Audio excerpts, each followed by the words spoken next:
இப்ப சாதாரணமா வந்து சனி இங்கு இருப்பதால் இந்த பாதிப்பு வருகிறது, இந்த கிரகம் இங்க இருப்பதால் இந்த பாதிப்பு வருகிறது என்று சொல்வதெல்லாம் கடைசியில விஞ்ஞானிகள் எங்க பார்க்கணும்னாக்கா கரெக்டா அந்த காந்த அலைகளில் என்னென்ன மாற்றம் ஏற்படுகிறது என்பதை பற்றி நம்ம கவனமா ஆராய்ந்தாதான் அதுக்கு உண்டான விடை கிடைக்கும். இன்னும் இந்த வானிலை பற்றி சொல்ல வேண்டியது என்னன்னாக்கா, மகரிஷி அவர்கள் இந்த ராகு கேது பத்தி சொல்லும் போது மூலகங்கள் மிகுதியால அங்கு வெட்டவெளி உண்டாவத சொல்றார். அப்புறம் எல்லா பொருள்களுக்கும் நடுமையத்துல வெட்டவெளி இருக்கிறதுன்னு சொல்றார். அதே மாதிரி நமது உடம்புக்குள்ளாரையும் வெட்டவெளி இருக்கிறது, அதுதான் மனோன்மணியாக இருக்கிறது என்பதையும் சொல்றார். கிட்டத்தட்ட இப்படிப்பட்ட ஒரு வெட்டவெளி தான் நமது அண்டத்துக்கு நடுவுலையும் இருக்கிறது. இத விஞ்ஞானிகள் கிட்டத்தட்ட தோராயமா வித்துக்கிறாங்க. இப்போ இங்க பயாலஜி தெரிஞ்சவங்களுக்குலாம் கொஞ்சம் சொல்ல வேண்டியது என்னன்னாக்கா, நமது மனோன்மயம் இப்படிப்பட்ட வெட்டவெளியாக இருக்கிறது. அதனுடைய காந்த பாதையில் என்னென்ன அமைஞ்சிருக்கிறது அப்படின்னு பார்த்தோம்னாக்கா, இப்போ ஒரு இந்த அணு சுத்துறது அப்படின்னு சொல்றோம். இப்போ தலை இப்படி சுத்துறோம், இந்த சுத்தும் திசை இப்படி இருக்குன்னு வச்சுங்க. அதனுடைய டிரான்ஸ்வர்ஸ் டைரக்ஷன், அதனுடைய குறுக்கான திசை இருக்குது பாருங்க, அங்குதான் காந்த அலைகள் வெளிப்படுகிறது. மனோன்மணி இப்படி சுத்தனா அதற்கு நேராக குறுக்காக தெரிவது என்னது? துரியம். அதே மாதிரி அந்த குறுக்கால திசையில தான் வந்து காந்த அழுத்தம் ரொம்ப அதிகமா இருக்கும். அதே மாதிரி வந்து இது அதுக்கு நேராக சுத்தும் திசையிலேயே டிரான்ஸ்வர்ஸாக இருக்கிறது இன்னொரு அழுத்தம் லேசா தெரியும். கரெக்டா நீங்க அதனுடைய ஒத்துமையை பார்த்தீங்கன்னாக்கா அதுக்கு நேரா துரியம் இருக்குது, அதனுடைய டிரான்ஸ்வர்ஸ் டைரக்ஷன் இருக்கிறது ஆகினை. அதே மாதிரி கீழே மூலாதாரம், இன்னாண்ட சைடுல பிடரி கண் இருக்குது. இதையும் உங்களுக்கு ஞாபகப்படுத்து. இதெல்லாம் மகரிஷி சொல்லி இருக்கிறார். அதெல்லாம் அது அவர் சொல்றது என்னன்னாக்கா, அத விஞ்ஞானிகள் புரிஞ்சுக்கிட்டாங்கன்னாக்கா, ஓஹோ இது அது விஞ்ஞானிகளுக்கே புரியாது எவ்வளவு இருக்குது. இந்த வெட்டவெளி அப்படின்னு சொன்னோமே, எங்கு பார்த்தாலும் ஒரே வெட்டவெளியா இருக்குது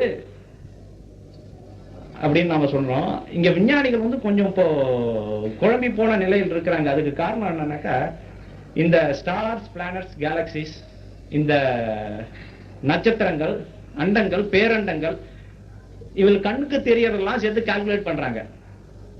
அவைகள் எப்படி நகருது என்பதையும் பார்க்கறாங்க, கால்குலேட் பார்க்கறாங்க. ஒட்டுமொத்தமா அதனுடைய எடை குறைகிறது. அது மூவ் ஆகிறதுக்கு வேண்டிய அளவுக்கு மாஸ் கண்ணுக்கு தெரியல. கண்ணுக்கு தெரியாம ஏதோ ஒண்ணு இருக்குது, கண்ணுக்கு தெரியாம ஏதோ ஒண்ணு இருக்குது அப்படின்னு இன்னும் தேடிட்டு இருக்காங்க. இது விஞ்ஞானத்துல ரொம்ப பெரிய ஆராய்ச்சியா நடந்துகிட்டு இருக்குது. அப்போ கண்ணுக்கு தெரியாம என்ன இருக்குது அப்படின்னாக்கா, அங்கு வெட்டவெளியின் அழுத்தம், வெட்டவெளியினுடைய அழுத்தம் தான் அந்த மாதிரி எல்லாரையும் வந்து எல்லா கிரகங்களுக்கும் வந்து இந்த அவை எந்த பாதையில் செல்கிறதோ அதுக்கெல்லாம் காரணமாக இருப்பது இந்த வெட்டவெளி தான். அதை புரிஞ்சு கொள்ளும் காலம் வந்து கிட்டத்தட்ட அருகாமையில் இருக்கிறது. இந்த வெட்டவெளியை பத்தி ஆராய்ச்சி பண்ணியும் எழுதியிருக்கிறாங்க. இப்போ சாதாரணமா சில விஞ்ஞானிகள்கிட்ட போய் வெட்டவெளினாக்கா ஒண்ணு இல்லாத பத்தி என்ன பேசுற, இது வந்து ஒத்துக்க முடியாது அப்படின்னு திட்டவட்டமா சொல்றவரும் இருக்கிறாங்க.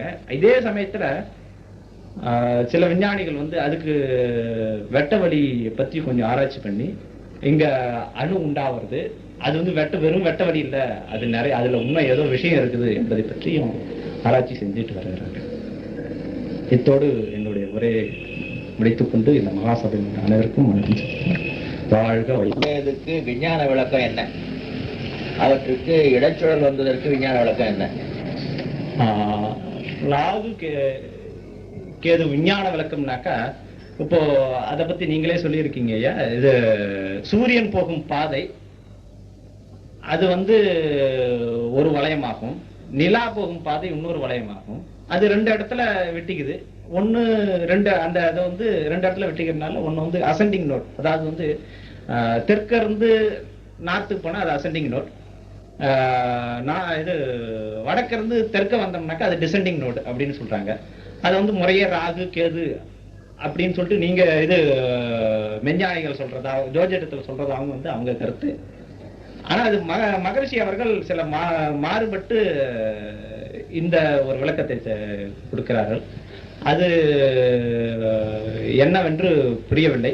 ஆனா அவர் சொல்றதுக்கு வந்து கிட்டத்தட்ட இந்த பிளாக் ஹோல் அப்படின்றாங்களே அத மாதிரி ஏதோ ஒண்ணு இந்த மையத்துல வெட்டவெளி எழுந்து கொண்டு ஆட்சி செய்கிறதே அப்படின்னு சொல்றோம் இல்லையா, அதே மாதிரி வந்து சூரியன்லயும் கொஞ்சம் கொஞ்சம் நடக்குது அப்படின்றது அதை உணர்ந்து ஏதோ சொல்லியிருக்கிறார்.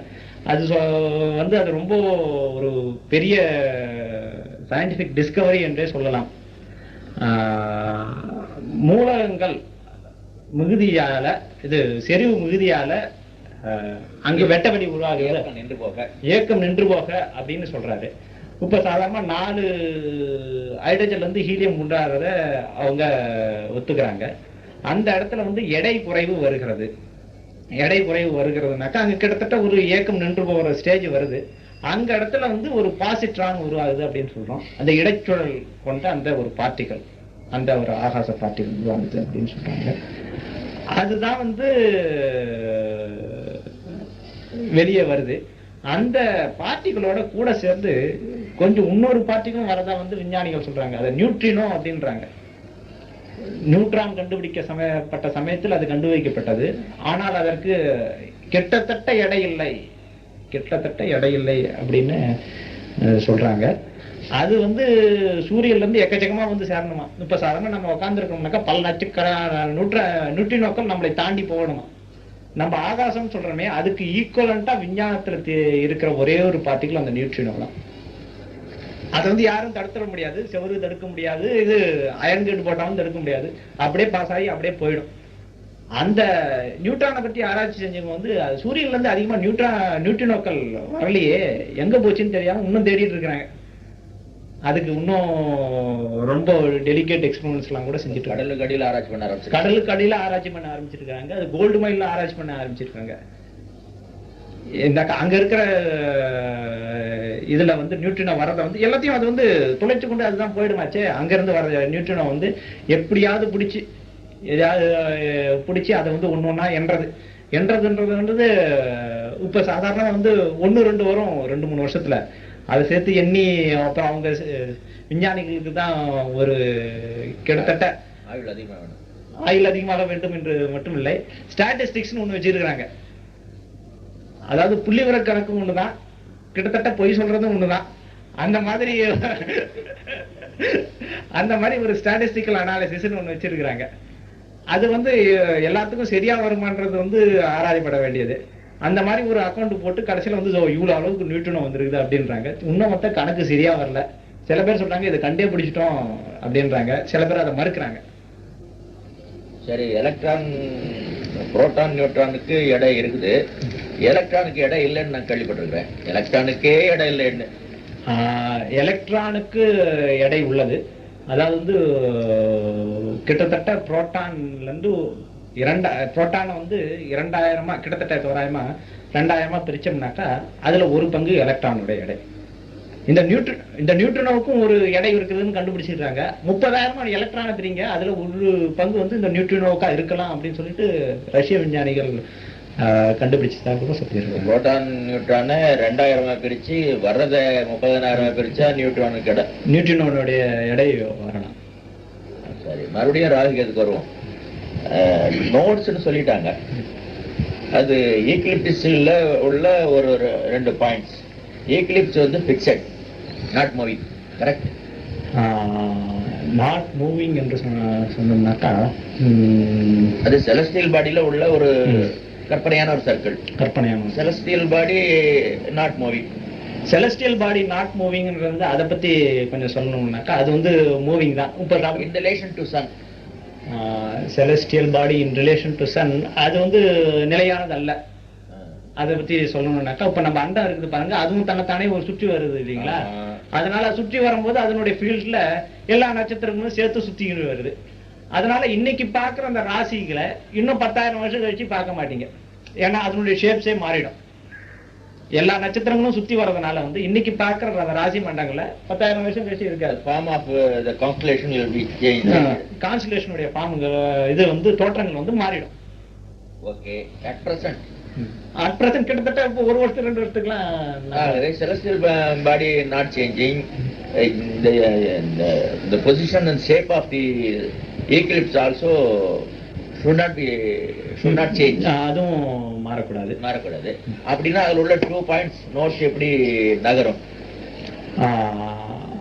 இப்போ அதனுடைய அந்த 2 நோட்ஸ் வந்து எப்படி நகருது அப்படின்னு கேட்டீங்கன்னா, அதுவும் ஆன்டி கிளாக் வைஸ் நகருதுன்றனாக்கா, இப்போ வந்து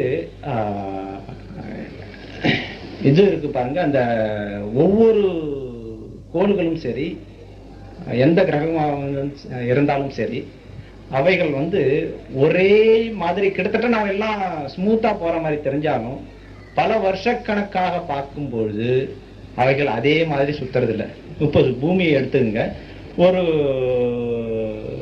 குறிப்பிட்ட கோணத்தில் அதை ஒரு பர்டிகுலர் ஆக்சிஸ் சுத்தி வருதுனாக்கா, அந்த ஆக்சிஸே அது இப்போ பம்பரம் சுத்துறோம்னு பாத்தீங்கன்னாக்கா, அது வந்து கொஞ்ச நேரம் கழிச்சு அப்படியே சுத்துறது இல்லை, அப்படியே ஒரு வாபுல் அடிக்குது. அதே மாதிரி வந்து பூமி வாபுல் அடிக்கிற மாதிரி வந்து நிலாவும் அந்த மாதிரி கொஞ்சம் லேசா வாபுலிங் இது இருக்குது. நிலாவுக்கும் கொஞ்சம் அந்த வாபுலிங் இது இருக்குது. அதே மாதிரி வந்து அந்த நிலாவுடைய ஆர்பிட்டும் வந்து ஸ்டேபிள் கிடையாது. நிலாவுடைய ஆர்பிட்டும் வந்து ஸ்டேபிள் கிடையாது. அந்த மாதிரி அது வந்து அதே ஆர்பிட்ல வராதனால வந்து அதனுடைய நோட்ஸ் பாயிண்ட்டும் வந்து சேஞ்ச் ஆகிட்டு, அதனுடைய ஆர்பிட் வந்து அப்படியே ஸ்டேபிள் இல்லை. அதனால வந்து அந்த அதனுடைய சுற்றி வரும் பாதை வந்து அதே இது வந்து அப்படின்னு எடுத்துக்க கூடாது. அதுலயும் கொஞ்சம் மாற்றங்கள் இருக்கிறது. அந்த மாற்றங்கள் காரணமாகத்தான் இந்த வந்து இந்த நோட்ஸ் வந்து சேஞ்ச் ஆக மாதிரி. சரி, அதை விட்டுடும். ஸ்டார்ஸ்க்கு வண்ணபேதம் வந்த காரணம் என்ன? ஸ்டார்ஸுக்கு வந்து இது பல, நம்ம வெறும் கண்களா பார்க்கும் போதே வந்து பல நிறங்கள்ல பார்க்கலாம். இந்த வண்ணங்கள் எப்படி தெரியுதுன்னாக்கா, அதனுடைய சர்ஃபேஸ்ல அதனுடைய டெம்பரேச்சர்ஸ் எப்படி இருக்குதுன்றது காமிக்குது. நீளமா இருந்ததுனாக்கா ரொம்ப உஷ்ணமானது, ரொம்ப உஷ்ணமானதுனாக்கா கிட்டத்தட்ட வந்து 1,00,000 டிகிரி சென்டிகிரேட் அளவு கூட ஸ்டார்ஸ் இருக்குது. நமது சூரியன் அதுக்கப்புறம் வந்து நீளத்துக்கு அப்புறம் வந்து வெள்ளை நிறம். வெள்ளை நிறம் இன்னும் ஒரு 80,000 வரலாம். அதற்கப்புறம் வந்து மஞ்சள் நிறம் வரும். மஞ்சளுக்கு அப்புறம் வந்து ஆரஞ்சுக்கு அப்புறம் வந்து சிகப்பு கலரில் இருக்கும் நட்சத்திரங்கள் தான் மிகவும் குளிர்ந்த நட்சத்திரங்கள். 3000 டிகிரி சென்டிகிரேட் வரைக்கும் அதனுடைய வெளிப்புற வெப்பம் இருக்கும். அப்போ சூரியனுடைய சர்ஃபேஸ்ல, நம்ம சூரியனுடைய சர்ஃபேஸ்ல 15,000 டிகிரி இருக்குதுன்னாக்கா, 6,000 டிகிரி இருக்குதுன்னாக்கா, வானவெளியில இருந்து சூரியனை பார்த்தா என்ன வண்ணத்துல தெரியும்? வானவெளியிலிருந்து சூரியனை பார்த்தா மஞ்சள் நிறமாக தெரியும். வானவெளியிலிருந்து சூரியனை பார்த்தா மஞ்சள் நிறமாக தெரியும். சரி, அது போச்சு. இடச்சுழலாக சுற்றக்கூடிய ஸ்டார்ஸ், பிளானட்ஸ் இருக்குதா?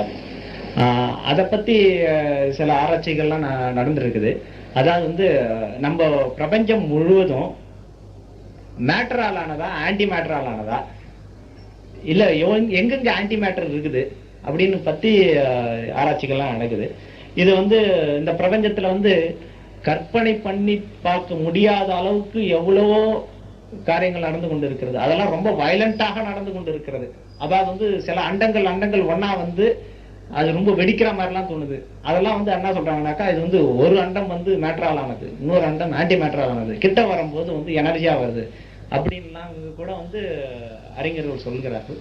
ஆனா இது நாள் வரைக்கும் கரெக்டா ஆன்டி மேட்டரால், அதாவது வந்து இடைச்சூழல் கொண்ட பொருள்கள் இருப்பதாக நமக்கு தகவல் இல்லை. அதனால அண்டங்கள் இருப்பதாக தகவல் இல்லை.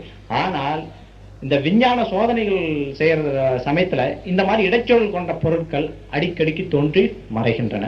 இதற்கு வந்து நல்ல ருசு இருக்கிறது. சுக்கிரன் இடைச்சூழலா சுற்றுறதாகவும், ஜூபிட்டர் பிளானட்ஸ் சேட்டலைட்ஸ் சிலது இடைச்சூழலா சுற்றுறதாகவும் நான் படிச்ச கவனம் இருக்குது. சுக்கிரன் வந்து இடைச்சூழலா சுற்றுகிறது என்றால் அதனுடைய பொலாரிட்டி, அதாவது வந்து அதனுடைய காந்த ஃபீல்டு இருக்குது பாருங்க, அந்த மேக்னெட்டிக் ஃபீல்டு, அது வந்து இப்ப நான் சாதாரணமா வந்து நமது வடக்கு இருக்கும் திசையில் அதனுடைய சவுத் இருக்கிறது, நமது தலைகீழ இருக்கிறது அதனுடைய மேக்னெட்டிக் ஃபீல்டு. அதனாலதான் வந்து அது வந்து வேற திசையில சுத்துற மாதிரி இருக்கிறது. இது எப்படி இந்த அது கொண்டு மேக்னெட்டிக் ஃபீல்டு வந்து ரிவர்ஸ் ஆச்சுன்னு கேட்டீங்கன்னாக்கா அது வந்து விஞ்ஞானிகளால பதில் சொல்ல முடியாத ஒன்று. மகிழ்ச்சி பதில் சொல்றாங்க, சொல்றாங்க விளக்கிற கற்பனை. அவர் வந்து இந்த ஜூபிட்டரோட சேட்டலைட்ஸ் உங்களுக்கு தெரியுமா என்னென்னது இடத்துல சுத்துதுன்ட்டு? புள்ளி வராதுதான், பேர் இருக்குதா? என்னது இடச்சூழல் என்னது வளச்சூழல் ஞாபகம் இருக்குதா?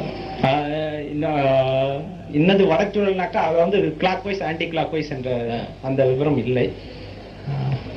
சப்போஸ் உங்களுக்கு கவனம் இல்லையா, இல்ல அந்த விஞ்ஞானிகள் தான் சொல்லலையா? நீங்க எங்கேயும் சொன்ன மாதிரி ஒரு கவனம், அது மகிழ்ச்சி விளக்கம் சொல்றதாக ஒரு கவனம். ரொம்ப சின்ன பிள்ளையில படிச்சது.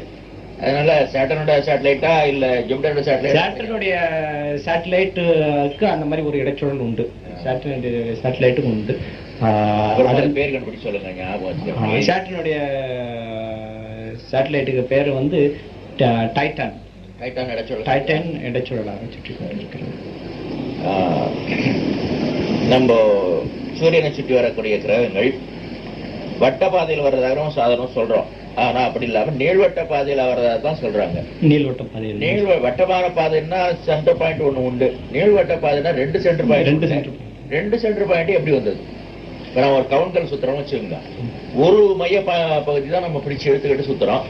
ஆகவே அந்த ஒரு புள்ளிய விட்டு விலகாம மற்ற புள்ளிகள் மற்ற அடுத்து ஒரு பாதை அமைத்துக் கொள்கிறது. இப்போ நீள்வட்ட பாதைன்னா ரெண்டு மைய புள்ளி வருது, அதுல ஒரு மைய புள்ளியில தான் சூரியன் இருக்குது, இன்னொரு மைய புள்ளியில என்ன இருக்குது, அந்த மைய புள்ளிக்கு என்ன ஆற்றல் இருந்து அதற்கு மேல போக விடாம தடுக்குது. இப்ப இப்படி வருதுன்னு வச்சுக்கோங்க, இந்த பக்கத்துல சூரியன் இருந்து இதற்கு மேல போகாம இழுத்துக்குது, அந்த பக்கம் போகும்போது சூரியன் விட்டுடுது, ரொம்ப தூரம் விட்டுடுது. அத இன்னொரு காலியா இருக்கக்கூடிய மையப்புள்ளிக்கு என்ன ஆற்றல் இருந்து அதற்கு மேல போக விடாம தடுக்குது. இது வந்து காலி கிட்டத்தட்ட வந்து அது எவ்வளவு அளவுக்கு நீள்வட்ட பாதையாக இருக்கிறதுன்னு பார்த்தீங்கன்னாக்கா அதனுடைய நீள்வட்டம் அதனுடைய தன்மை வந்து ரொம்ப குறைவு. இப்போது இது விஞ்ஞானம் சொல்றது என்னன்னாக்கா, ரொம்ப மாசுள்ள ஒரு பகுதி, ரொம்ப எடையுள்ள ஒரு பொருள் இருக்குதுன்னாக்கா அதை சுத்தி ஏதாவது ஒரு பொருள் வரணும்னாக்கா அது அதன் தன்மையை பொறுத்து அதனுடைய எடையை பொறுத்து அதுக்கு மற்ற வகைகளால அது தோற்றத்துல எப்படி தோன்றுச்சோ அதை பொறுத்து அதனுடைய வேகம் அமைகிறது. அது எங்க இருந்து வருதுனாக்கா இந்த சூரியனோட ஃபீல்டு வந்து பல லட்சக்கணக்கான மைல்கள் தூரம் போயிருக்கு. இந்த புளூட்டோவையும் தாண்டி போகுது, இந்த கோடிக்கணக்கான மைல்கள். அதாவது சொல்றதுனாக்கா இந்த பூமி சூரியன் இதற்கு நடுவால் உள்ள தூரத்தை வந்து ஒரு அஸ்ட்ரானமிக்கல் யூனிட் அப்படின்றாங்க. கிட்டத்தட்ட வந்து 150 மில்லியன் கிலோமீட்டர் தூரம், 9 கோடி 30 லட்சம் மைல். இதை வந்து ஒரு அஸ்ட்ரானமிக்கல் யூனிட் வச்சுங்க. புளூட்டோ வந்து கிட்டத்தட்ட வந்து 40 அஸ்ட்ரானமிக்கல் யூனிட் கிட்டத்தட்ட இருக்குது. அதையும் தாண்டி ஒரு 1000 2000 கிட்டத்தட்ட கூட சொல்றாங்க. அந்த அளவுக்கு அஸ்ட்ரானமிக்கல் யூனிட் தூரத்தில் அளவு கூட வந்து சூரியனுடைய இன்ஃப்ளூயன்ஸ் இருக்கிறது, பாதிப்பு இருக்கிறது. அதனோட அந்த ஃபீல்டுல இருக்கிறதுலாம் அவ்வளோ அளவுக்கு அதனுடைய ஃபீல்டு இருக்குது. அதனுடைய அந்த ஃபீல்டுல இருக்கிறதுலாம் சுத்தி வருது. அந்த சுத்தி வர்றது வந்து வட்டப்பாதையிலாவும் சுற்றி வரலாம், இல்ல அது வந்து கரெக்டா நீள்வட்ட பாதையாகவும் இருக்கலாம். இது வந்து மேத்தமெட்டிக்ஸ்ல ப்ரூவ் பண்ணியிருக்கிறாங்க. இப்போ வந்து இன்னொரு சென்டர்ல ஏதாவது ஒன்று இருக்கணும்னு தேவையில்லை, ஒரு சென்டர்ல அது இருந்தாலே போதுமானது. ஆனால் கிட்டே வரும்போது வேகமாகவும் அதனுடைய சூரியனை சுற்றி வரும் அந்த வேகம் வந்து அதிகமாகவும், எட்டே வரும்போது அதனுடைய வேகம் வந்து குறைவாகவும் இருக்கிறது.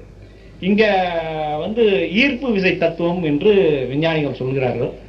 அது ஈர்ப்பு விசை தத்துவம்ன்றது வந்து எல்லாருக்கும் வந்து தெரிஞ்ச ஒண்ணு. அப்படி இருந்தாலும் விஞ்ஞானிகளால் இது நாள் வரைக்கும் ஒழுங்கா புரிந்து கொள்ள முடியாததும் ஒன்று, அத பதில் சொல்ல முடியாததும் ஒன்று. ஏன்னாக்கா அதை வச்சு கால்குலேஷன் எல்லாம் போட்டுறாங்க. அந்த கால்குலேஷன் பயன்படுத்தி இந்த கணக்குகள் எல்லாம் பயன்படுத்தி ஒரு கிரகத்தையே கண்டுபிடிச்சிட்டாங்க கரெக்டா. யுரேனஸ் என்ற கிரகத்தையே கண்டுபிடிச்சிட்டாங்க. ஆனால் இது எப்படி இயங்குகிறது என்பதை பற்றி இது நாள் வரைக்கும் ஒழுங்கா கரெக்டா அவங்களால துல்லியமா சொல்ல முடியல. ஏன்னாக்கா வந்து சூரியன் இங்க இருக்குது, பல லட்சக்கணக்கான மைல்கள் தூரத்துல இன்னொரு நட்சத்திரம் இருக்கிறது. இதனுடைய ஈர்ப்பு விசை அதனை ஈர்த்து கொண்டு இருக்கிறது. இந்த இன்ஃபர்மேஷன் எப்படி போய் அங்க சேருது? அதனுடைய வேகம் ரொம்ப அதிகமானது. எந்த ஒரு பார்ட்டிகளாலும் அவ்வளவு தூரம் வேகமா போக முடியாது. இது கரெக்டா அவங்களால பதில் சொல்ல முடியல. அதாவது வந்து மகரிஷி அவர்கள் இதில் வந்து தெளிவா விளக்கி இருக்கிறார் என்று நினைக்கிறேன். அது சூரியனை சுத்தி ஒரு ஃபீல்டு இருக்குது அப்படின்றாரு தான். அந்த ஃபீல்டு சுத்துது. இந்த ஃபீல்டு வந்து எதனால் ஆனது என்பதை பற்றி ஒரு பெரும் சர்ச்சை நடந்து கொண்டு இருக்கிறது. முதல்ல ஈத்தர் அப்படின்னாங்க. இந்த ஈத்தர் அப்படின்னு சொல்லிட்டு சில சில துகள்கள் இருக்குது. அதற்குடைய பண்புகள் என்னன்னு போட்டு பார்த்தாங்க. அது வந்து மற்ற கிரகங்கள் சுத்துற அளவுக்கு ரொம்ப லகுவானதாக இருக்கணும். அதே சமயத்துல மற்ற கிரகங்களையும் சேர்த்து சுத்தணும். அதனால சொல்லிட்டு கொஞ்சம் ரிஜிடாவும் இருக்கணும். இந்த மாதிரி வந்து 2 எதிர்மறையான குணங்கள் அந்த ஈத்தருக்கு வர வேண்டியதா போச்சு. கொஞ்ச நாளும் பார்த்தாங்க, இது வந்து ஒன்றும் சரி வர மாதிரி தெரியல. அதனால அதை அப்படியே விட்டுட்டாங்க. அப்புறம் ஐன்ஸ்டீன் வந்தார். இந்த ஈத்தர்லாம் தேவையில்லை அப்படின்னு சொல்லிட்டு அவர் வந்து 2-3 கணக்கு போட்டார். அவருடைய கணக்கு போட்டது வந்து அவர் சொன்னது வந்து அந்த காலத்துல கொஞ்சம் விரல் விட்டு எண்ணக்கூடியவர்களுக்கு தான் புரிஞ்சுதான். 3 பேருக்கு அப்படின்னு சேர்த்து அவரு பேருக்கு தான் புரிஞ்சுதான். ஆனா அப்படி இருந்தாலும் இவ்வளவு கணக்கு போட்டு சொன்னாலும் இது எப்படி வருதுன்னு கரெக்டா சொல்லுங்க. இதனுடைய பௌதீகம் என்ன, இதனுடைய இது என்ன, எப்படி என்னதான் இருக்குது நடுவுன்னு கேட்டனாக்கா விஞ்ஞானிகளுக்கு அதுக்கு சரியான பதில் சொல்ல முடியாது. அப்புறம் அந்த காமர்ஸை பத்தி கொஞ்சம் சுவாரஸ்யமான விஷயங்கள் சொல்லி முடிச்சுங்களேன். என்னமோ பூமியை வந்து தாக்க போகுது ஒண்ணு சொன்னாங்க. புதுசா 4 வருஷத்துக்கு ஒண்ணு வந்துட்டே இருக்குதான். இந்த வால் நட்சத்திரங்கள் காமர்ஸை பத்தி சொல்லணும். அதுவும் நீளவட்டம் ரொம்ப நீள்வட்ட பாதைகளில் சூரியனை விட்டு ரொம்ப தூரம் விலகி எப்படி சூரியன் மீண்டும் எழுக்குது. அது எப்படி எடுக்கிறது என்று சொன்னோம்னாக்கா, ஒரு தடவை வந்துட்டு போனா மறுபடியும் வராத காமெண்ட்ஸ் இருக்குது. வராத காமெண்ட்டுகளும் உள்ளன. அதாவது வந்து போற வழியிலே வந்து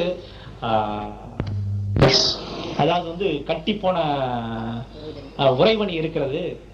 அந்த மாதிரி இருக்கிற உறைபனி எல்லாம் வந்து அப்பப்ப பக்கத்துல ஏதாவது ஒரு நட்சத்திரம், அதான் நட்சத்திரங்கள்லாம் அங்கங்க இடம் மாதிரி அங்கங்க சுத்திட்டு இருக்குது அப்படின்னு நமக்கு சொன்னோமே. அதனால வந்து பக்கத்துல ஒரு நட்சத்திரம் வரும்போது இப்படி ஒரு உதைக்குது. அதெல்லாம் அது அங்க இருக்கிற இதெல்லாம் வந்து இந்த உறைபனிகள்லாம் வந்து கொஞ்சம் கிட்ட வரும்போது இந்த குரு என்ன பண்ணுது, அதை வந்து அப்படியே சூரியனை சுத்தி வர மாதிரி அதை வந்து ஒரு அதனுடைய ஈர்ப்பு விசையால கொஞ்சம் இழுக்குது.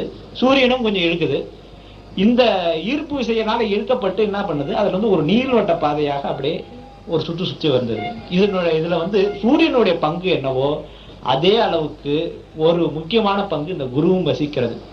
அது என்ன பண்ணுது, அது வரதெல்லாம் வந்து அந்த அப்பால போறதெல்லாம் கொஞ்சம் அப்பால போகாத வா இந்த மறுபடியும் சொல்லிட்டு மறுபடியும் சூரியனை சுத்தி வர்றதுக்கு வந்து ரொம்பவும் அதுதான் காரணம்.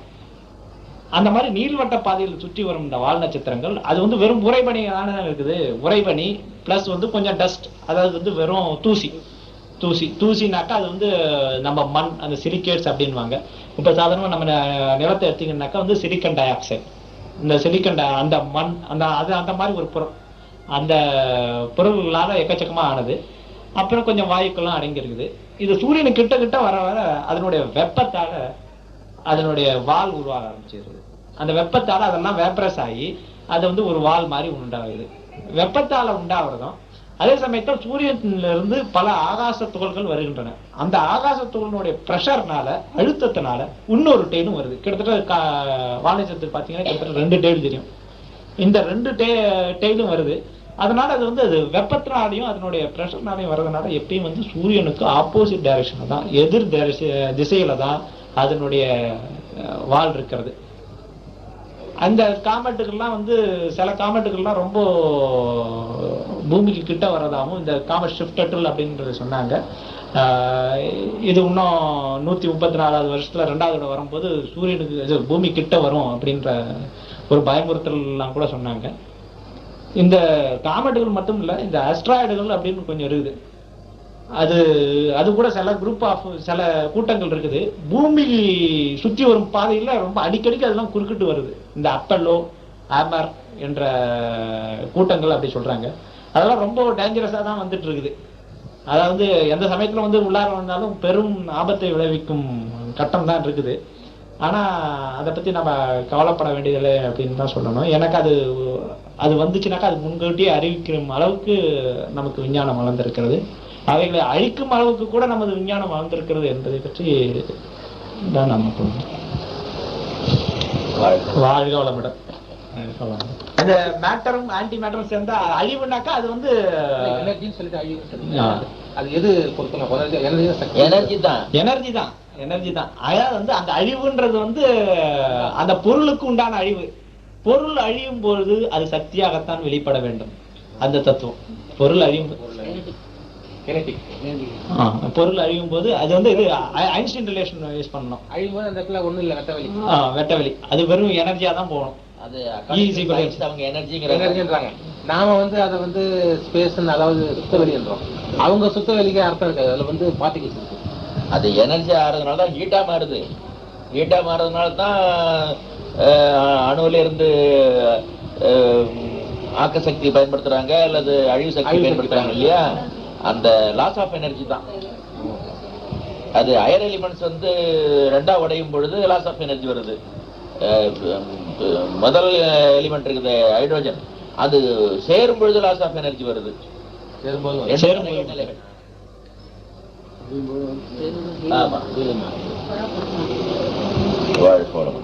சில கிரகங்கள் வந்து இடச்சோழ சுத்திரத்துக்கு காரணமா இருக்குது என்று அவர்கள் கண்டுபிடிப்பு சொல்றாங்க. அதுலயும் முக்கியமா சூரிய, குரு, சனி போன்றவற்றுக்கு உபகிரகம் அதிகம். சேட்டலைட் சொல்றாங்க பாருங்க, உபகிரகம் அதிகம். பூமிக்கு ஒரு உபகிரகம், அதுதான் நமது நிலா. செவ்வாய்க்கு 2 உபகிரகம் இருக்குது. பூமிக்கு உள்ளார இருக்கக்கூடிய கிரகங்களுக்கு உபகிரகம் கிடையாது. வீனஸுக்கும் மெர்க்குரிக்கும் உபகிரகம் கிடையாது. இதற்கு அப்புறம் தான் உபகிரகம் 1, 2 ஆரம்பிச்சுதா. குருவுக்கு எத்தனை இருக்குது? 15 வரைக்கும் வந்துட்டாங்க. 10 எனக்கு தெரிஞ்ச 9, 10, 11, 15 வரைக்கும் வந்துட்டாங்க. அதே மாதிரி சனிக்கு 17. அது புள்ளக்குட்டி அதிகம். 17 வரைக்கும் சனி உபகரணங்கள் வச்சிருக்குது. அந்தண்ட யுரேனஸுக்கும் கிட்டத்தட்ட 12க்கு மேல. பாத்தீங்களா? அதுக்கும் 12. இதெல்லாம் நான் கேட்டு வாங்கிக்கிறது சரி, அந்த விளக்கத்துக்கு தான். சரி, அப்படிலாம் நமக்கு தேவையில்லை. கருவலைக்கு தான் போகணும், கலைக்க வேண்டாம். அதை அப்படியே வச்சு படம் போட்டுறேன். கலைக்கிறது நேரம் ஆகும், அதுக்கப்புறம் நீங்க கலைச்சுக்கலாம். பைக்கு கிட்ட பண்ணிருங்க, ஆஃப் பண்ணி. அதுதான் ரெக்கார்ட். ஆனா அது இதுன்னு சொல்லி இருக்கும்போது ரெக்கார்ட்ல ஆகிடும், பிரயோஜனம் இல்லை. உங்களுக்கு தெரியாது.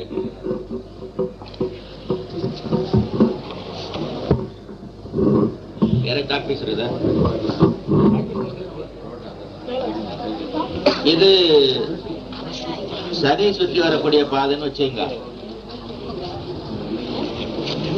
இதற்கு சில உபகரணங்கள் சுற்றி வருகின்றன. வேற வேற பாதையா இருக்கும். சுலபத்துக்கு அப்படி போட்டுக்கும்.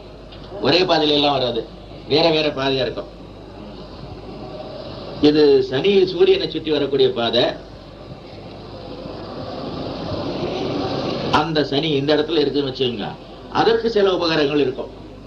இப்போ சனிக்கண்ண யுரேனஸ், அது சுத்தி வரக்கூடிய பாதை. அதற்கு சில உபகரணங்கள் இருக்கும். அந்த உபகரணம் சுற்றி ஒரு உபகரணம் சுற்றி வரக்கூடிய பாதை இங்க இருக்குன்னு வச்சுக்கோங்க. இதுல சுற்றி வருது. இந்த சனியானது ஒரு நேரம் இங்க இருக்கும், ஒரு நேரம் இங்க இருக்கும், ஒரு நேரம் இங்க இருக்கும், ஒரு நேரம் இங்க இருக்கும். அதே மாதிரி யுரேனஸ் ஆனது இங்க இருக்கும், இங்க இருக்கும், இங்க இருக்கும், இங்க இருக்கும், இங்க இருக்கும். ஏதோ ஒரு நேரம் வரும், ரெண்டும் ஒண்ணுக்கு ஒண்ணு கிட்ட இருக்கக்கூடிய நேரம். அப்போ சனியுடைய ஃபீல்டு இது வரைக்கும் சனியோட ஃபீல்டு இருக்குன்னு வச்சுக்கோங்க. யுரேனஸோட ஃபீல்டு இது வரைக்கும் இருக்குன்னு வச்சுக்கோங்க. 2 பேருக்கும் சேர்ந்து காமன் ஃபீல்டு வரும். இந்த காமன் ஃபீல்டுக்குள்ள யுரேனஸோட சேட்டலைட் வந்ததுன்னா இது பிடிச்சி இழுத்துரும். அப்போ இப்படி வரக்கூடிய சேட்டலைட் இதை கண்டவொடனே இப்படி மாறிடும். இதுகிட்ட தாவும் போது இப்படி சுத்தி இருந்தது. எதுக்கு தாவும் போது இங்க இப்படி சுத்த வராது. தாவும் போது தலைகளை ஓட முடியாது. அப்போ போலாரிட்டி மாறினாலும் மாறலாம், அது சயின்டிஸ்ட் சொல்ல வேண்டியது. ஒத்துக்குதா? அணுக்கள் இணையும் அந்த மாலிகல்ஸ் உண்டாகும் போது இந்த நிகழ்ச்சி நடக்குன்றாங்க. எக்ஸ்சேஞ்ச் ஆஃப் எலக்ட்ரான் நடக்கும்போது இப்படிதான் நடக்குது. இப்ப எக்ஸ்சேஞ்ச் ஆஃப் சேட்டலைட். அப்ப சேட்டர்னுக்கு இருந்து தலைகீழாக சுற்றக்கூடிய satellite not is own, Uranus சொந்தமானது என்று வளர்ச்சி வளர்க்கிறாங்க. அதே கணக்குல பார்க்கும் பொழுது நம்ம வீனஸுக்கு பாருங்க, சூரியனோட பிள்ளை இதுவும் தலைகள் சுத்துது, ஆன்டி கிளாக் வைஸ் சுத்துது. இதை வச்சு பார்த்தா சூரியனுடைய சொந்த பிள்ளைகள சுக்கிரன்.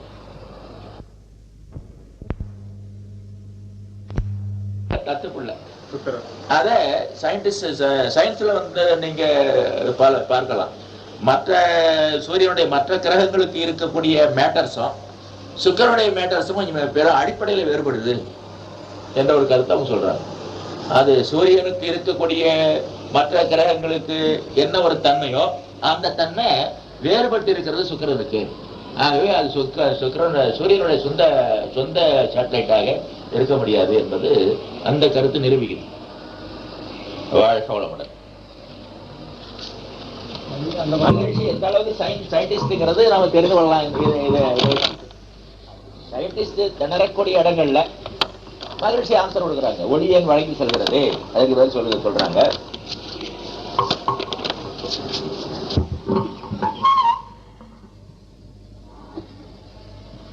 நண்பர்களே,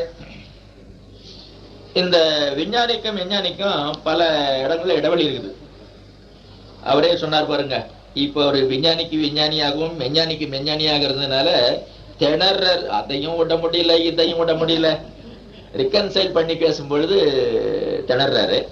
இதை அவரை பியூர் விஞ்ஞானியா வச்சுங்க, மெஞ்ஞானி சொல்றதெல்லாம் தப்பு கொண்டு வாங்க, சுத்தமா தப்பு. நீங்க என்ன அதெல்லாம் சும்மா சொல்லியிருந்தேன் அப்படியே எங்க டெஸ்ட் டியூப்ல கொண்டாங்க, அப்பதான் நாங்க ஒத்துக்கோன்னு சொல்லுவாங்க.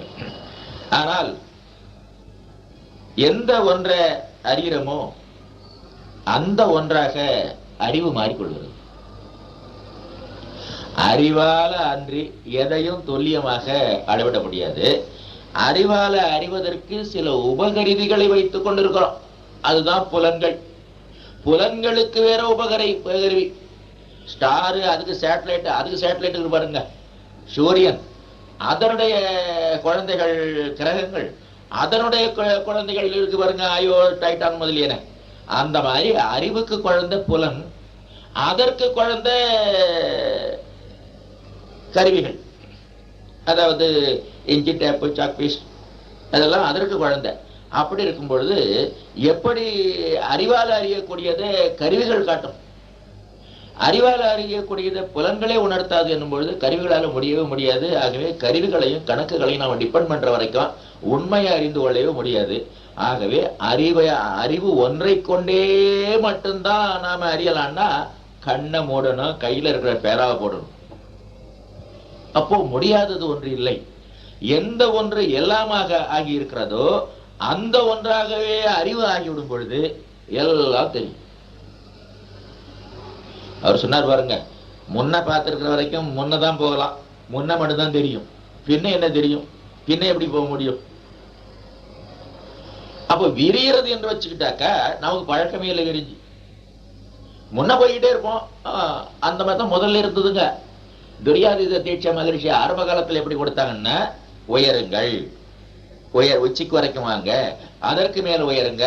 காற்று மண்டலம் எல்லைன்னு ஒண்ணு இருந்தது.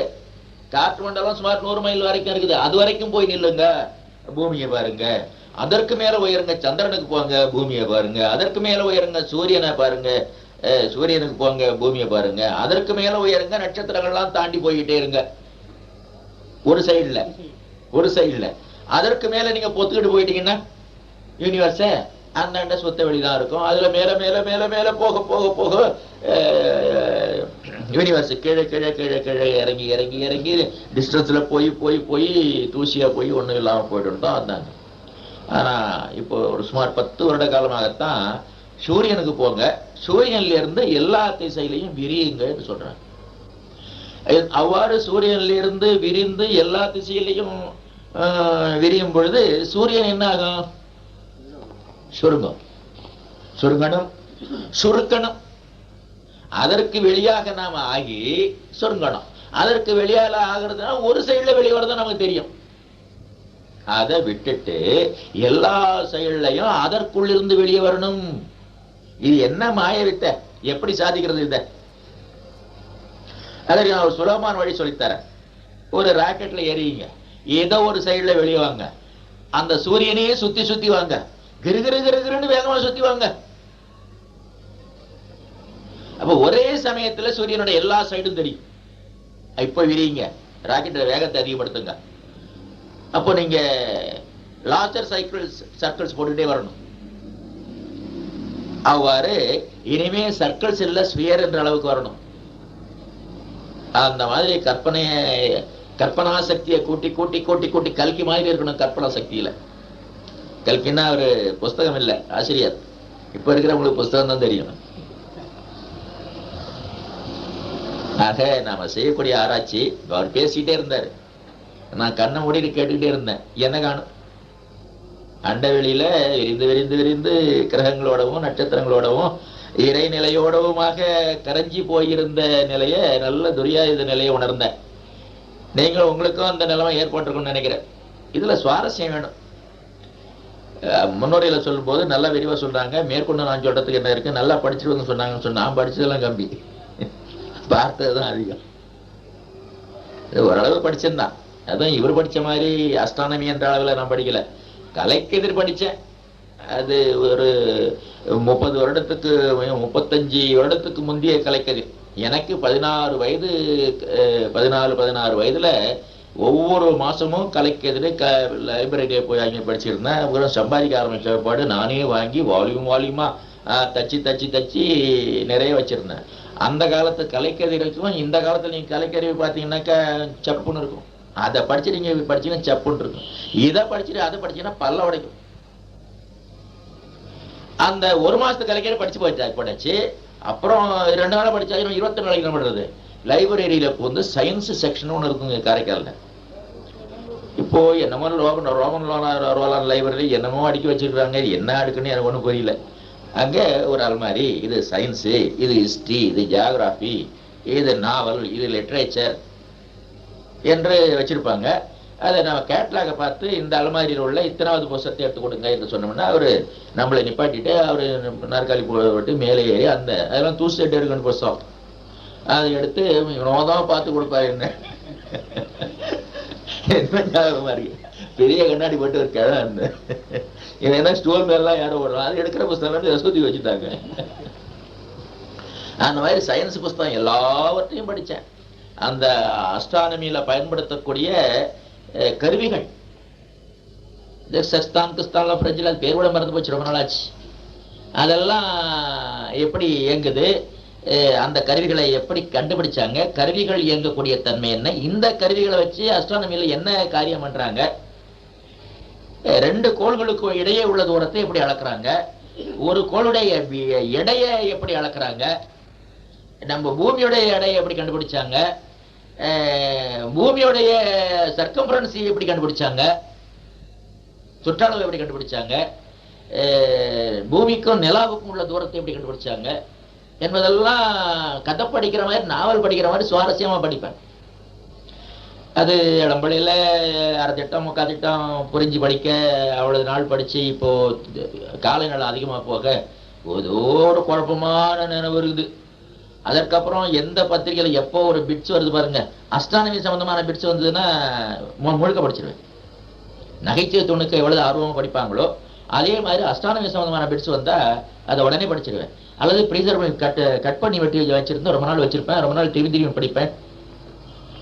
இந்த நகைச்சுவை சம்பந்தமா ஹிந்துவில் ஒரு நேரம் வந்தது, அது இன்னும் கூட இருக்குது. ஆனா எங்க வீட்டுல எங்க இருக்குன்னு தெரியாது. புக்ஸ் கிடைச்சதுனாலும் நம்ம செக்ரட்டரி ஒரு புக் வாங்கிட்டு போன அஸ்ட்ரானமின்னு ஒரு புத்தகம் நான் திருப்பி கூட கொடுக்கல. இதை ஓய்வு நேரத்தில் எடுத்து பார்க்கறது, எப்போ ஓய்வு ஒரு 3 மாதத்துக்கு ஒரு 6 மாதத்துக்கு தான் வருது. அதை பார்க்கறது, டிவியில சமயத்தில் அஸ்ட்ரானமி ப்ரோக்ராம் வச்சிருவாங்க.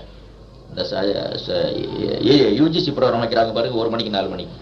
அதில் சமயத்தில் மாட்டிக்கும். அதுல என் ராசி என்னன்னா, எந்த பத்திரிகையில அஸ்ட்ரானமி சம்பந்தமா இருக்குதோ அது என் கண்ணுக்கு வந்துடும். அது ஒரு பத்திரிகையில அஸ்ட்ரானமி சம்பந்தம் எந்த மூலையில இருக்குதோ அது என் கண்ணுக்கு வந்துடும். டிவியில என்னைக்கு அஸ்ட்ரானமி போடுறானோ அன்னைக்கு நான் டிவி ஆன் பண்ணிக்குவேன். அது எந்த ஊர்ல இருந்தாலும். அந்த மாதிரி ஒரு ராசி ஒண்ணு இருக்கு. நசையோடு தேடடா, ஆர்வத்தோடு தேடினா கேளுங்கள் கிடைக்கும் என்றார் பாருங்க. தேட்டம் இருந்ததுன்னா கூட்டம் உண்டாகும். கூட்டம்னா கூடுதல், தேட்டம் இருந்தா கூட்டம் தான் உண்டாகுது. எதற்கு? நீங்க துரியாதீதம் செய்யணும், தத்துவ ஞானத்துல தேர்ச்சி பெறணும். ரெண்டுக்கும் அஸ்ட்ரானமி உதவி செய்யும், சோதிடமும் உதவி செய்யும். எதற்கு? துரியாதீதம் செய்வதற்கும் தத்துவ ஞான தேர்ச்சிக்கும் சோதிடமும் உதவி செய்யும். சோதிடம் உதவி செஞ்சாலும் அஸ்ட்ரானமி உதவி செஞ்சாலும் தத்துவ ஞான தேர்ச்சியும் தவ தேர்ச்சியும் எதற்கு? வாழ்க்கைக்கு. அங்க வந்துடணும், வாழ்க்கைக்கு உதவி செய்யும். ஆகவே நாம வாழ்ந்து கொண்டிருக்கக்கூடிய நாம் தத்துவ ஞானத்திலும் தவத்திலும் தேர்ச்சி அடைய வேண்டும். அப்பொழுதுதான் வாழ்வு லகுவாக இருக்கும், வெற்றியாக இருக்கும், இனிமையாக இருக்கும். அதற்கு சோதிடமும் வானியலும் நன்கு துணை செய்யும். அதனாலதான் அந்த காலத்துல மகரிஷி நடத்தக்கூடிய 7 நாள் சிறப்பு பயிற்சியில வானியலும் சோதிடமும் என்ற ஒரு டாபிக் உண்டு. அது 51 சிறப்பு பயிற்சியில கொடுத்துருக்கேன் இல்லையா? கொடுத்துருக்கிறேன். கொஞ்சமா இருக்கும். 2 விஷயம் கொடுத்துருக்கோம் போட்டு. சரி, சோதிடத்தின் சிறப்பு, அது வாழ்க்கைக்கு எவ்வளவு பொருத்தம், ஆன்மீகத்தை எவ்வளவு பொருத்தம், சோதிடம் எவ்வளவு தூரம் ட்ரூ சயின்ஸ், இது பொய் இல்லை. இப்ப விஞ்ஞானிகள் அந்த இடத்துக்கு வந்துட்டாங்க. முந்தி கப்சான்னு சொல்லியிருந்தாங்க, பிரஷ்டம் பண்ணி இருந்தாங்க விஞ்ஞானிகள் சோதிடத்தை. இப்ப சோதிடத்தையும் அவர்கள் அங்கீகரிக்கக்கூடிய ஒரு சயின்ஸாகவே இப்போ வந்து போச்சு. அதோட சிறப்பு நாம ரொம்ப நேரம் ஆயிடுறதுனால அது கிட்டத்தட்ட பிடிச்சிருந்தா 1 hour பிடிச்சிப்போம். அடுத்த வாரம் பார்க்கலாம்.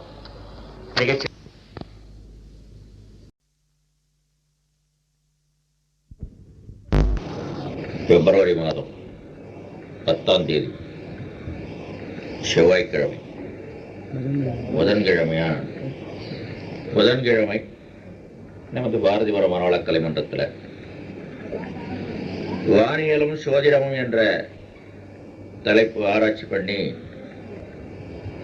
4-5 வாரத்துக்கு முந்தி வானியல் மட்டும் ஆராய்ந்த நிலையில நிக்குது. இப்போ சோதிடம் பார்க்கணும். ஆன்மீகமும் சோதிடமும் என்று ஒரு தலைப்பை ஏற்படுத்திக் கொள்வோம். மகரிஷிகள் வகுத்து தந்துள்ளவாறு பல்வேறு கருத்துக்களை இப்போ நாம் ஆராய்ச்சி எடுத்துக்கொள்ளலாம். படைக்கலாமா?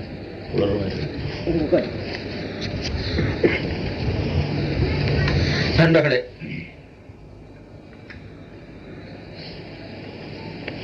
கான்ட்ரோவர்சி என்று சொல்லுவாங்க.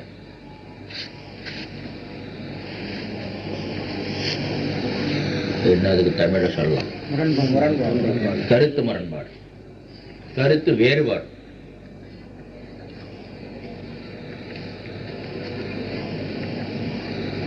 உள்ள ஒரு தலைப்பு இது. இங்க ஆன்மீகத்திற்கும் சோதிடத்துக்கும்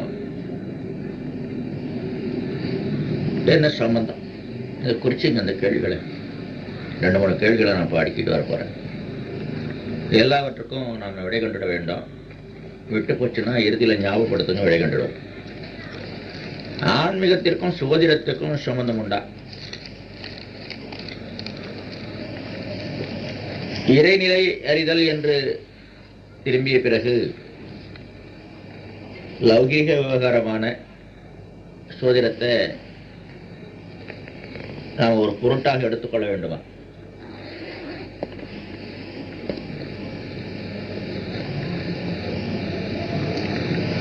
விஞ்ஞான கண்ணோட்டத்தில் சோதிடம் எப்படி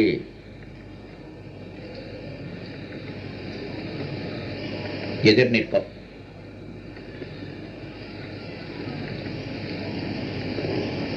பகுத்தறிவு, சீர்திருத்தம் என்ற கண்ணோட்டத்தில் சோதிடத்தின் நிலை என்ன?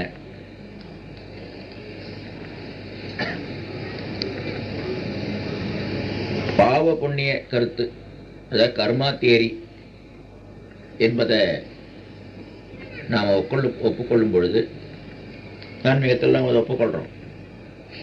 கர்மா தியரிக்கும் சோதிடத்திற்கும் எப்படி இசைவு இருக்க முடியும்? அது வேறு, இது வேறு இல்லையா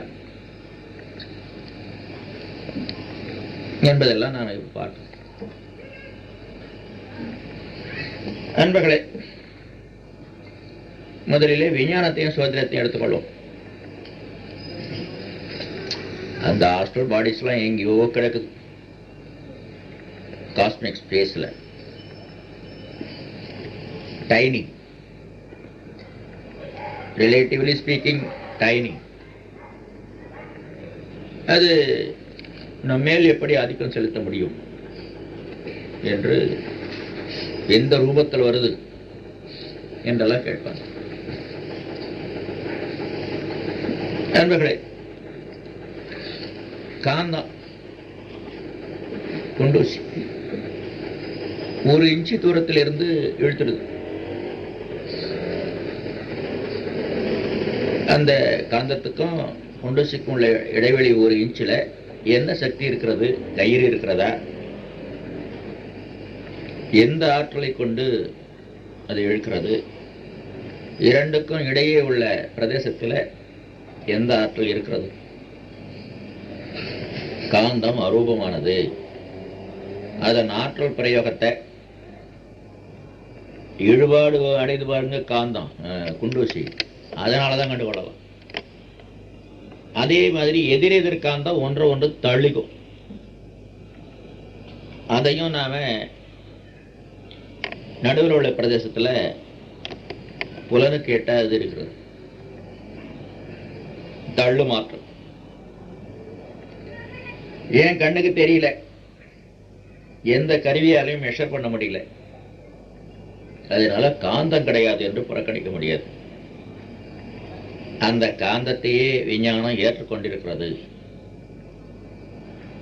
அதே மாதிரி தொலைவில் உள்ள கிரகங்களுக்கும் நட்சத்திரங்களுக்கும் நமக்கும் பூமிக்கும் இடையே உள்ள பிரதேசத்தில் கண்ணுக்கு தெரியாத, எந்த கருவியாலையும் அளக்க முடியாத 2 கோள்களுக்கும் இடையே உள்ள ஒரு ஆற்றல் போக்குவரத்து இருக்கிறது. கிட்ட எடுத்துக்கிட்டோம், நமக்கும் சந்திரனுக்கு நடுவில் ஒரு ஆற்றல் போக்குவரத்து இருக்கிறது. எட்ட எடுத்துக்கிட்டோம்னா ஒரு தொலைதூரத்து நட்சத்திரம், அதற்கும் நமக்கும் இடையில ஒரு ஆற்றல் போக்குவரத்து இருக்கிறது. ஏதோ ஒரு செயல்பாடு இருக்கிறது என்பதை அடிப்படையாக வச்சுதான் ஜோதிட சாஸ்திரம் நிர்ணயிக்கப்பட்டிருக்கிறது. அந்த ஆற்றல் உலகத்தை பாதிக்குது. அதனால பூகம்பம், எரிமலை ஏற்படுறத கூடலாம் கூட ஜோதிட சாஸ்திரத்தில் கண்டு சொல்லுவாங்க. மக்கள் குலத்தை பாதிக்குது, பெரும் போர்கள் விளைவதை கூட ஜோதிட சாஸ்திரத்தில் கண்டு சொல்லுவாங்க. அரசாங்கம் பாதிக்கப்படுது, ராஜாக்கள் நோய்வது, மரணம் வருவதை கூட ஜோதிட சாஸ்திரம் சொல்லுவாங்க. கொள்ள நோய்கள் பரவுவது, தனி மனிதன் என்ற அளவில் அவனுக்கு நன்மை தின்மை, அவனுடைய உடல் நலம், அவனுடைய வாழ்க்கை நலம், அவனுடைய பொருளாதார மேம்பாடு, அவனுடைய அறிவு, அவனுடைய மனம், இதற்கு கூட பாதிப்பு ஏற்படுகிறது என்பதை தான் கண்டு சொல்லக்கூடியது ஜோதிட சாஸ்திரமாக இருக்கிறது. இது ஒரு உண்மையான ஒரு கலை. ஆனா எந்த கலையும் தவறி போச்சுன்னா தையல் உண்டனாதான். தையல் கலை என்று ஒரு அருமையான கலை இருக்கிறது. எனக்கு தைக்க கொடுத்தா என் மகன் தான் போட்டுக்கலாம், அப்படியும் பண்ணிடுவான். சமையல் கலைன்னு ஒரு கலை இருக்கிறது. வாயில வைக்க முடியாம தூணு துப்புற மாதிரி செஞ்சாலும் செஞ்சிடுவான். சமைக்க தெரியாதவங்க சமைச்சதுனால சமையல் கலை மேல கலையே தப்புன்னு சொல்லக்கூடாது. தைக்க தெரியாதவன் தைச்சதுனால தையல் கலையே மோசம் என்று சொல்லக்கூடாது. இது ரொம்பவும் நிரடான, ரொம்பவும் நுட்பமான, ரொம்பவும் விஸ்தாரமான ஒரு ஜோதிட கலையை சரியா கற்காதவங்க ஏதோ சொன்னாங்கிறதுனால ஜோதிட கலையை தப்புன்னு சொல்லக்கூடாது. அதற்கப்புறம் மனுஷன் என்ன ஆசைப்படுவேன், காசு பணத்து மேலாம் ஆசை அதிகமா போகும். அந்த காசு பணத்து மேல உள்ள ஆசையை எல்லா இடத்துலையும் எல்லா விதத்திலையும் அவங்க செய்றாங்க. எங்கெந்த சந்தர்ப்ப சூழ்நிலை கிடைக்குதோ அங்கங்கேயும் காசை அதிகமா சம்பாதிக்கிறது. லஞ்சம் வாங்குறது, ஊழல் பண்றது, பதுக்கல் பண்றது, கலப்படம் செய்யறது, கடத்தல் பண்றது என்று அவர்கள் லெவல்ல சிட்டாள்ல இருந்து, கொத்தனார்ல இருந்து, மேஸ்திரியில இருந்து, இன்ஜினியர்ல இருந்து, கான்ட்ராக்டர்ல இருந்து, மந்திரியில இருந்து இருக்குது. இது ஜோதிடரும் இந்த கலையை வச்சுட்டு எப்படி காசு பண்ணலாம் அப்படின்னு பார்க்கக்கூடிய ஒரு ஆள் ஜோதிடனா போயிட்டான்னாக்கா, வந்தாரா ஒரு எக்கில் எவ்வளவு இருக்கும், எப்படி சொன்னா அந்த காசு பறிக்கலாம், மிரண்டு போய் வந்து உட்காந்துருக்கிறாரா, ஐயோ உனக்கு பெரிய கண்டம் இருக்குதுயா, ஒரு தாயத்தோடு போட்டீங்கன்னா அல்லது ஒரு சாந்தி நான் செய்து வைக்கிறேன், அந்த மாதிரி ஆள்கிட்ட போய் மாட்டிக்கிட்டவங்க ஜோதிட கலையை அவர்களும் வச்சு அளக்கப்பட அறிவுபூர்வமாக அதை டெஸ்ட் பண்ணணும். எப்பொருள் யார் யார் வாய் கேட்பினும் அப்பொருள் மெய்ப்பொருள் காண்பது அறிவு. அந்த அறிவை ஒரு அளவில் உயர்த்தி கொண்டாதான் அதை வச்சுட்டு எதையும் மெஷர் பண்ண முடியும். ஆகவே தவத்தாலையும் தத்துவ ஞானத்தாலையும் கூறும் விட்டு இருக்கக்கூடிய நமது அறிவை கொண்டு ஆராய்ச்சி செய்வோம். கோள்கள் அதை கொஞ்சம் மேக்னிஃபை பண்ணாதான் எதுவும் சரியா இருக்கா அப்படின்னு தெரிந்து கொள்ளலாம். ஒரு கோடு வளைந்த கோடா நேர்கோடா என்பதை தெரிந்து கொள்ளணும்னா பூத கண்ணாடி வச்சு பார்த்தான் தெரியும். அந்த மாதிரி பெரிய அளவில் இருக்கக்கூடிய ஒரு ஜோதிட உண்மையை கிரகங்களின் நிலைகளை கொண்டு ஏற்படக்கூடிய மாறுதலை எடுத்து பார்ப்போம். மிகப்பெரிய கிரகமாக ஒப்புக்கொள்ளப்பட்டிருக்கிறது ஜோதிட சாஸ்திர ரீதியாக சூரியன். இது ஒரு நட்சத்திரமாக இருந்தாலும் ஜோதிட சாஸ்திர ரீதியாக அது கிரகம்தான். மிக சிறிய கிரகமாக இருக்கக்கூடியது சந்திரன். அது ஒரு உபகிரகம் என்றாலும் ஜோதிட சாஸ்திர ரீதியாக அது ஒரு கிரகம்தான். இந்த ரெண்டும் ஒன்று பெரிது இன்னொன்று சிறிதுனாலும் சிறிது கிட்ட இருக்கு, பெரிது கொஞ்சம் அப்பாலதான் இருக்கு. ஆனா ஒரு தற்செயல் பாருங்க, நமது பூமியை பொறுத்தளவில் எத்தனையோ தற்செயல்கள் உண்டு. அதனாலதான் ஜீவராசி இருக்குது, வாழுது. ஒரு தற்செயல் என்னன்னா, சூரியனும் சந்திரனும் பார்ப்பதற்கு ஒரே மாதிரியா இருக்கும். அது எட்டத்துல இருந்தாலும் அது எவ்வளவு பெருசு இருக்குதோ அவ்வளவு பெருசு தான் சந்திரன் இருக்கும். சந்திரன் கிட்டத்துல இருந்தாலும் அது எவ்வளவு பெருசு இருக்கோ அவ்வளவு பெருசு தான் சூரியன் இருக்கும். சூரியன் பூதாகரமாக இருந்தாலும் அது எவ்வளவு பெருசு இருக்குதோ அவ்வளவு பெருசு தான் சின்னதா இருக்கக்கூடிய சந்திரனும் இருக்கும். இந்த ரெண்டும் பூமி மேலையும் ஜீவராசிகள் மேலையும் மனிதர்கள் மேலையும் செலுத்தக்கூடிய ஆதிக்கம் நிதர்சனமாக தெரிகிறது. அந்த ஆதிக்கம் ஒன்றினுடைய ஆற்றலும் இன்னொன்றையுடைய ஆற்றலும் ஒன்று கலந்து பூமியின் மேலே தாக்கும் பொழுது நிதர்சனமாக வெளிப்படுகிறது. அதுதான் அமாவாசை என்றோ பௌர்ணமி என்றோ சொல்வாங்க. இரண்டு கிரகமும் சேர்ந்து பூமியின் மேல ஆதிக்கம் செலுத்தும். பௌர்ணமி அன்றைக்கு ரெண்டும் எதிரெதிர் திசையில் ஆதிக்கம் செலுத்தும். அமாவாசை அன்றைக்கு ரெண்டும் ஒரே திசையில் இருந்து பூமி மேல ஆதிக்கம் செலுத்தும். இந்த ரெண்டு நாள்லையும் அவற்றினுடைய ஆதிக்கம் அதிகமாகவும் கூடி நிற்கக்கூடியதாகவும் இருக்கும். அதனால பூமியினுடைய பாதிப்பை விஞ்ஞானிகள் சமீபத்தில் கண்டுபிடிச்சிருக்கிறாங்க. ஒரு 3-4 மாசத்துக்கு முந்தி பாக்ஸ் நியூஸ், இது இந்த பக்கம் இழுக்குதா பூமியை பிடிச்சி, அது அந்த பக்கம் இழுக்குதா பூமியை பிடிச்சி, அதனால இந்த ரப்பர் பந்தை பிதுக்கின மாதிரி இந்த பூமி பந்து பிதுக்கப்பட்டு ரெண்டு பக்கமும் நீண்டு போதும். விஞ்ஞானம் சொல்லுது. எவ்வளவு நீண்டு போகுதுன்னாக்கா 1/2 அடி. பூமியுடைய சுற்றளவு 40,000 கிலோமீட்டரை வச்சு பார்க்கும் பொழுது 1/2 அடி நெகிழிஜிபிள் என்று கூட சொல்றதுக்கு இல்லை. ஆனாலும் கல்லு மண்ணு கெட்டி பொருள் 1/2 அடி வளர்ந்தாலும் வளர்ச்சி தான். அப்போ எவ்வளவு வேகமான ஒரு தாக்கம் இருந்ததுன்னாக்கா கல்லு மண்ணால் ஆகிய பூமி இழுக்கப்படும். அப்புறம் அஷ்டமி பழைய இடத்துக்கு வந்துருந்தோம். மறுபடியும் அமாவாசை பௌர்ணமி இருந்தா நீண்டு போகலாம். உருண்டையா இல்லாம நீள்வட்டமாக மாறிவிடுகிறது கிட்டத்தட்ட. So to speak. இது புது கதை. பழைய கதை என்னன்னா, கடல் அமாவாசை பௌர்ணமியில பாதிக்கப்படுகிறது. எப்படி? ஏற்றம் வற்றம் என்று 2 தினசான மாறுபாடுகள் வருகின்றன. அதாவது கரையில ரொம்ப தூரம் ஏறி வந்துடும் ஒண்ணு, ரொம்ப ஓங்கலா இருக்கும் அலையும் ஆர்ப்பாட்டமும்.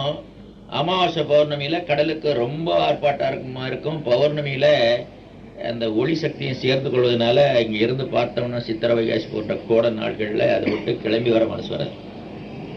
அந்த மாதிரி இருக்கும் இரவுல. பகல்லையும் ஆனா 2 நாள் 3 நாள் போச்சுன்னா பழையபடி சாதுவாயிட்டார் கடல். அதோடைய ஒரிஜினல் இடத்துக்கு போயிடும். வாங்க வாழ்க்கை. இப்போ நீரை கடல் பாதிக்கிறது, கெட்டி பொருளை கடல் நீரை சூரிய சந்திரன் பாதிக்கிறார்கள், கெட்டி பொருளை சூரிய சந்திரன் பாதிக்கிறார்கள். அப்படின்னா காற்று என்ன ஆகும் சொல்லுங்க பார்ப்போம். காற்று மண்டலம் அதுவும் தான் பெரிய அளவுல பாதிக்கப்படும். இதை முன்னாலே சொல்லிட்டாங்க. சூரியன் சந்திரன் சேர்ந்து அமாவாசை பௌர்ணமியில கடலை பாதிக்கக்கூடிய அளவு எடுத்துக்கொண்டோம்னா, அது சூரியன் இருக்கிற பக்கம் கடல் இழுக்கப்படுது, சந்திரன் இருக்கிற பக்கம் கடல் இழுக்கப்படுது. இதனால ஓரளவுல பூமியினுடைய உருண்டைத்தன்மை மாதிரி நீள்வட்ட வடிவம் வந்து விடுகிறது கடல் நீண்டு போறதுனால என்று சொல்றாங்க. இந்த தன்மை காற்றுக்கும் தான் ஏற்படணும், காற்று மண்டலத்துக்கும். ஆனா காற்று மண்டலம் மேல போக போக போக மெலிதாக இருந்து கொண்டே இருப்பதனாலையும், எது வரைக்கும் தான் காற்று இருக்குது எது வரைக்கும் இல்லைன்னு தெரிய சரியா நிர்ணயம் இல்லாதனாலையும், காற்றை கண்ணாலேயோ மற்ற கருவிகளாலேயோ அதை அளக்க முடியாதனாலையும் விஞ்ஞானிகள் இது வரைக்கும் விட்டு வச்சிருக்கிறாங்க. பூமியினுடைய மாறுபாட்டை கண்டுபிடிச்சவங்களுக்கு காற்றினுடைய மாறுபாட்டை கண்டுபிடிக்கிறது ஒன்றும் பெரிய கஷ்டம் இல்லை, பின்னால கண்டுபிடிச்சு சொல்லுவாங்க. அப்போ கெட்டி பொருள் பாதிக்கப்படுகிறது, நீர் பொருள் பாதிக்கப்படுகிறது, காற்று பொருள் பாதிக்கப்படும் என்றால் உயிர் பாதிக்கப்படுமா படாதா, மனம் பாதிக்கப்படுமா படாதா? அதாவது அதை விட அது மெல்லியது, நுட்பமானது. கெட்டி பொருளோட நீர் நுட்பம், நீரை விட காற்று நுட்பம், காற்றை விட உயிர், அதை விட மனம் நுட்பமானது. இந்த அமாவாசை பௌர்ணமியில சூரியனும் சந்திரனுக்கும் சேர்ந்து கொண்டு உலகத்தை படுத்துற பாடு உயிர்களுக்கும் தான் ஏற்படும், மனதுக்கு தான் ஏற்படுது. மனதுக்கு ஏற்படுறத நம்ம பார்ப்போம். ஒரு ஊர்லயும் ஏதோ ஒரு 2-3 பைத்தியம் இருக்கும், வெளியே தெரியாத பைத்தியம். அதாவது மற்றபடி ஆபீஸ் போவார், கடைக்கு போவார், கண்ணிக்கு போவாரு. அமாவாசை பௌர்ணமி வந்துட்டு அடிப்பார், அதை பறிச்சு கத்துவாரு, கிள்ளுவாரு, கடிப்பாரு. அத மாதிரி கேஸ் இருக்குது. நம்ம சங்கத்திலே கூட ஒரு முதியவர் இருந்தார் நம்ம சங்கத்துக்கு. அந்த பழைய சங்கத்துக்கு வந்துட்டு போறதில்லை, ரொம்ப முதுமை அதிகமாயிட்டுன்னு. அவருடைய மனைவியார் அந்த மாதிரி என்ன செய்வாங்க, அமாவாசை பௌர்ணமிலாம் பஞ்சாயத்தை பார்த்துக்கிட்டு இருப்பாங்க. 2 நாளைக்கு முந்தையே அடைச்சு போட்டுருவாங்க, கட்டி போட்டுருவாங்க, அல்லது ரூம்ல அடைச்சு போட்டுருவாங்க. இல்லைன்னா தாக்கு பிடிக்க முடியாது, அவ்வளவு பைத்தியம் அப்சர்வ் பண்ணுவாங்க. இத ஒரு சர்வே எடுக்கிற மாதிரி பைத்தியக்கார ஆஸ்பத்திரியில செஞ்சாக்க நல்லா இருக்கும். ஆனா அங்க முனையில அந்த முனைப்பு, அது விஞ்ஞானம் என்ற ஒரு கண்மூடித்தனமானது. இதெல்லாம் சூப்பர்டிஷன் என்று சொல்லி ஒதுக்கிடுறாங்க. ஆனா நாம பார்க்க முடிகிறது. நீங்க இதை மனதில் வைத்துக்கொண்டு ஆராய்ச்சி பண்ணி பாருங்க. ஆங்காங்க சில பைத்தியம் இருக்கும், இருக்கு, அரக்கு இருக்கு. நம்ம வீட்டுல இருக்கோம், நம்ம ஆபீஸ்ல இருக்கோம், நம்ம ரோட்ல இருக்கோம், தெருவில் கிறுக்கு, கொஞ்சம் கிறுத்தனமா இருப்பாங்க. வேணா எங்க ஆபீஸ் வாங்க, நான் ஒரு கிறுக்கு காட்டுறேன். கொஞ்சம் ரகசியமா தான் காட்டணும், கிறுக்கு தான் கிறுக்குன்னு தெரிஞ்சு விடாது இல்லையா? அமாவாசை பௌர்ணமியில கிறுக்கு அதிகமா இருக்கும். சரி, ஆராய்ச்சி பண்ணி பார்க்கணும். நீங்க ஆராய்ச்சி பண்ணி கேஸ் கொண்டாந்து ஒப்படைங்க, நம்ம டைரியில குறிச்சுக்குவோம். இன்னொரு சர்வே, நம்ம வீட்லயோ நம்ம தெருவுலையோ கல் குடிக்கிறவங்க, சாராயம் குடிக்கிறவங்க இருப்பான். குடிச்சிட்டு வளரிட்டி எடுத்து ரோட்ல திட்டிகிட்டே போவான், ஆடிட்டே போவான், போட்டு கொண்டாடி போட்டு அடிப்பான். அந்த மாதிரி இருக்கு பாருங்க. அமாவாசை பௌர்ணமியில எப்படி இருக்குதுன்னு கொஞ்சம் பாருங்க, கொஞ்சம் மிரண்டு பார்க்கணும். கூடுதலாக இருக்கும் நான் பார்த்து விட்டேன். அதுலயும் கிரகண நேரத்துல ரொம்ப அதிகமா இருக்கு. வழக்கமா அண்ணே வழிகால விடான அண்ணே அப்படின்னு போவான். கவனம்பாளையத்தில் ஒருத்தன் என்ன நம்ம வீட்டுக்காரம்மா பசங்களாம் ரொம்ப பிடிக்கும். அண்ணே அப்படின்ட்டு போவான். நல்ல குடிகாரன் ஏக்கிரி போய்க்கிரி. ஒரு கிரகணம் நடந்துகிட்டு இருக்குது. நாங்கெல்லாம் கண்ணாடி வச்சுட்டு வீட்டுள்ள லைட் அடிச்சு சூரியனோட இதை பார்த்துட்டு இருக்கிறோம். வந்தா ஒரு முகாந்திரம் இல்லாம கல்லோட்டு அடிக்க ஆரம்பிச்சிட்டோம். என்னடா பாக்குறீங்க நீங்க? எடுத்துட்டு உள்ள ஓடி போய் கதை ஜனலாம் சாத்திட்டோம். கதவை சரியாட்டி பாரி விட்டு கதவு மக்கான வந்து காலில் விடலாம். ஆகவே போதை வந்து தூக்கி விட்டுரும். உணர்ச்சி வேகம் சாதாரணமாகவே அதிகமாக இருக்கும். உற்சாகம் அதிகமா இருக்கும், அல்லது சோர்வோ கலக்கமும் அதிகமா இருக்கும். அமாவாசை பௌர்ணமி நமக்கே, உங்களுக்கு எனக்குமே தவம் நல்லா இருக்கும். அமாவாசை பௌர்ணமியில நீங்க கண்டுபிடிச்சு வச்சிருப்பீங்க. இதுக்கு ப்ரூஃபே வேண்டியதில்லை, நீங்களே தான் ப்ரூஃப். அப்போ ஏதோ சம் சார்ட் ஆஃப் பாதிப்பு, கூடுதல் குறைவு, பொருத்தம் அல்லது பொருத்தமின்மை. தவம் நல்லா இருக்குதே, ஏன் அமாவாசை பௌர்ணமியில மட்டும் தவம் நல்லா இருக்கணும்? தவம் செய்யாட்டினாலே கும்முன்னு வந்துடும். ஐயோ இது என்ன பாருக்கு, சாந்தியோகம் பண்ண போல் இருக்க, நான் ஒன்று கூட தவம் கூட பண்ணலையே அப்படின்னா, ஓஹோ நீங்க அமாவாசையா பௌர்ணமியா என்று கேட்டு நாம் தெரிந்து கொள்றோம். ஆகவே மனம் பாதிக்கப்படுகிறது, உயிர் பாதிக்கப்படுகிறது. அதற்கு ப்ரூஃப் இந்த உயிரில் ஒரு பிரச்சனைன்னு வச்சுக்கோங்க. அதாவது விஷக்கடி உடம்புல இருக்குது என்ற அமாவாசை பௌர்ணமியில கூடுதலா எடுத்துக்காட்டும். அதுக்கும் ஒரு மெடிக்கல் சர்வே தான் பண்ணணும். அதுக்கு நல்லா கண் தெரிஞ்ச ஒரு சர்வே பூராங்கடி. பூரானோட விஷம் உடம்புல இருந்ததுனாக்கா அப்படியே அடிக்கிற மாதிரி இருக்கும். சுரஞ்சோம்னா பூரா மாதிரி சடையா தடிக்கும். அது அமாவாசை பௌர்ணமியில அதிகமா இருக்கும். மருந்து சாப்பிட்டது பத்தலை, மந்திரிச்சு பத்தலைன்னு சொல்லி மறுபடியும் வைத்தியம் பண்ணிக்குவாங்க. உயிர் பாதிக்கப்படுகிறது. இன்னொரு சர்வே, இதை எடுத்தாதான் முடியும். மேல்நாடுகளில் உடனே எல்லாம் சர்வே எடுத்துடுறாங்க. ஒரு தனியார் சர்வே பண்ணிடுறான். ஒரு ஊர்ல சர்வே பண்ணி அதை பாப்புலேஷன் பெருக்கி இத்தனை பேருக்கு இத்தனை மற்ற நாட்டில் இத்தனை வைத்தியம் சொல்லிடுறான். என்னன்னா டெத் எப்ப ஏற்படுது, அதாவது விபத்து இதெல்லாம் விட்டுருங்க, ஓல்டேஜ்ல சாகுறாங்க பாருங்க, இழுத்து வரிச்சிட்டு கடந்து சாகுறாங்க பாருங்க, இதோ போச்சு அதோ போச்சு, தந்தி அடிச்சு வந்து அவங்க போகல திரும்பி போயிட்டாங்க அப்படின்னு இருக்கும். அது சொல்லுவாங்க கிராமத்துல பார்க்கலாம். சரி அமாவாசை வருதில்ல போயிடும், தப்பிச்சுக்கிட்டா அப்ப பௌர்ணமி போயிடும். இப்படியா பல பௌர்ணமி பல இதுவும் தப்பிச்சுட்டு இருக்கும் சில பேர். அந்த பாயிண்ட நேற்று ஆசையில சொல்லணும்னு நினைச்சேன், விட்டு போச்சு. அதாவது தனக்கு வேண்டியது என்ன என்பது இந்த உயிர் பிரிய போது பாருங்க, அப்பதான் தெரிய வரும். ஐயோ நம்ம வீடு பேரு அடைவதற்காக வந்த ஆள் இல்ல, அதை விட்டுட்டு எல்லா வேலையும் பார்த்தோமே, அந்த வேலை விட்டு போச்சே. உடம்பு இருந்தாதானே வீடு பேரு பெற முடியும். இந்த உடம்பு அழிய போதே, உயிர் பிரிய போதே, என்ன செய்வேன் போச்சே, இந்த உடம்பும் போச்சே. நந்தவனத்தில் ஓராண்டி 4 மாதமாய் குயவனை வேண்டி கொண்டவன் தானொடி தோண்டி அதை கூத்தாடி போத்து உடைச்சு விட்டனே, இந்த உடம்பும் போதே, இந்த உடம்பையும் விட போறனே என்பதுதான் அந்த மரண அவஸ்தை. வேற ஒண்ணும் இல்லை. பொண்டாட்டி பிள்ளை எல்லாம் உடம்புக்கு வந்து பிரிஞ்சு போகும். கடைசி நேரம் பொண்டாட்டி பிள்ளை எங்கேயும் போடுவாங்க. அந்த விட்டுட்டு போறனே, இந்த உடம்பை விட்டுட்டு போறனே, போச்சே, விடுவது போச்சே என்றதுதான் மரணாவஸ்தை. அப்பதான் தேவாரம் திருவாசம் படிப்பாங்க. அங்க இறைவனை சரியா காட்டி கொடுப்பாங்க.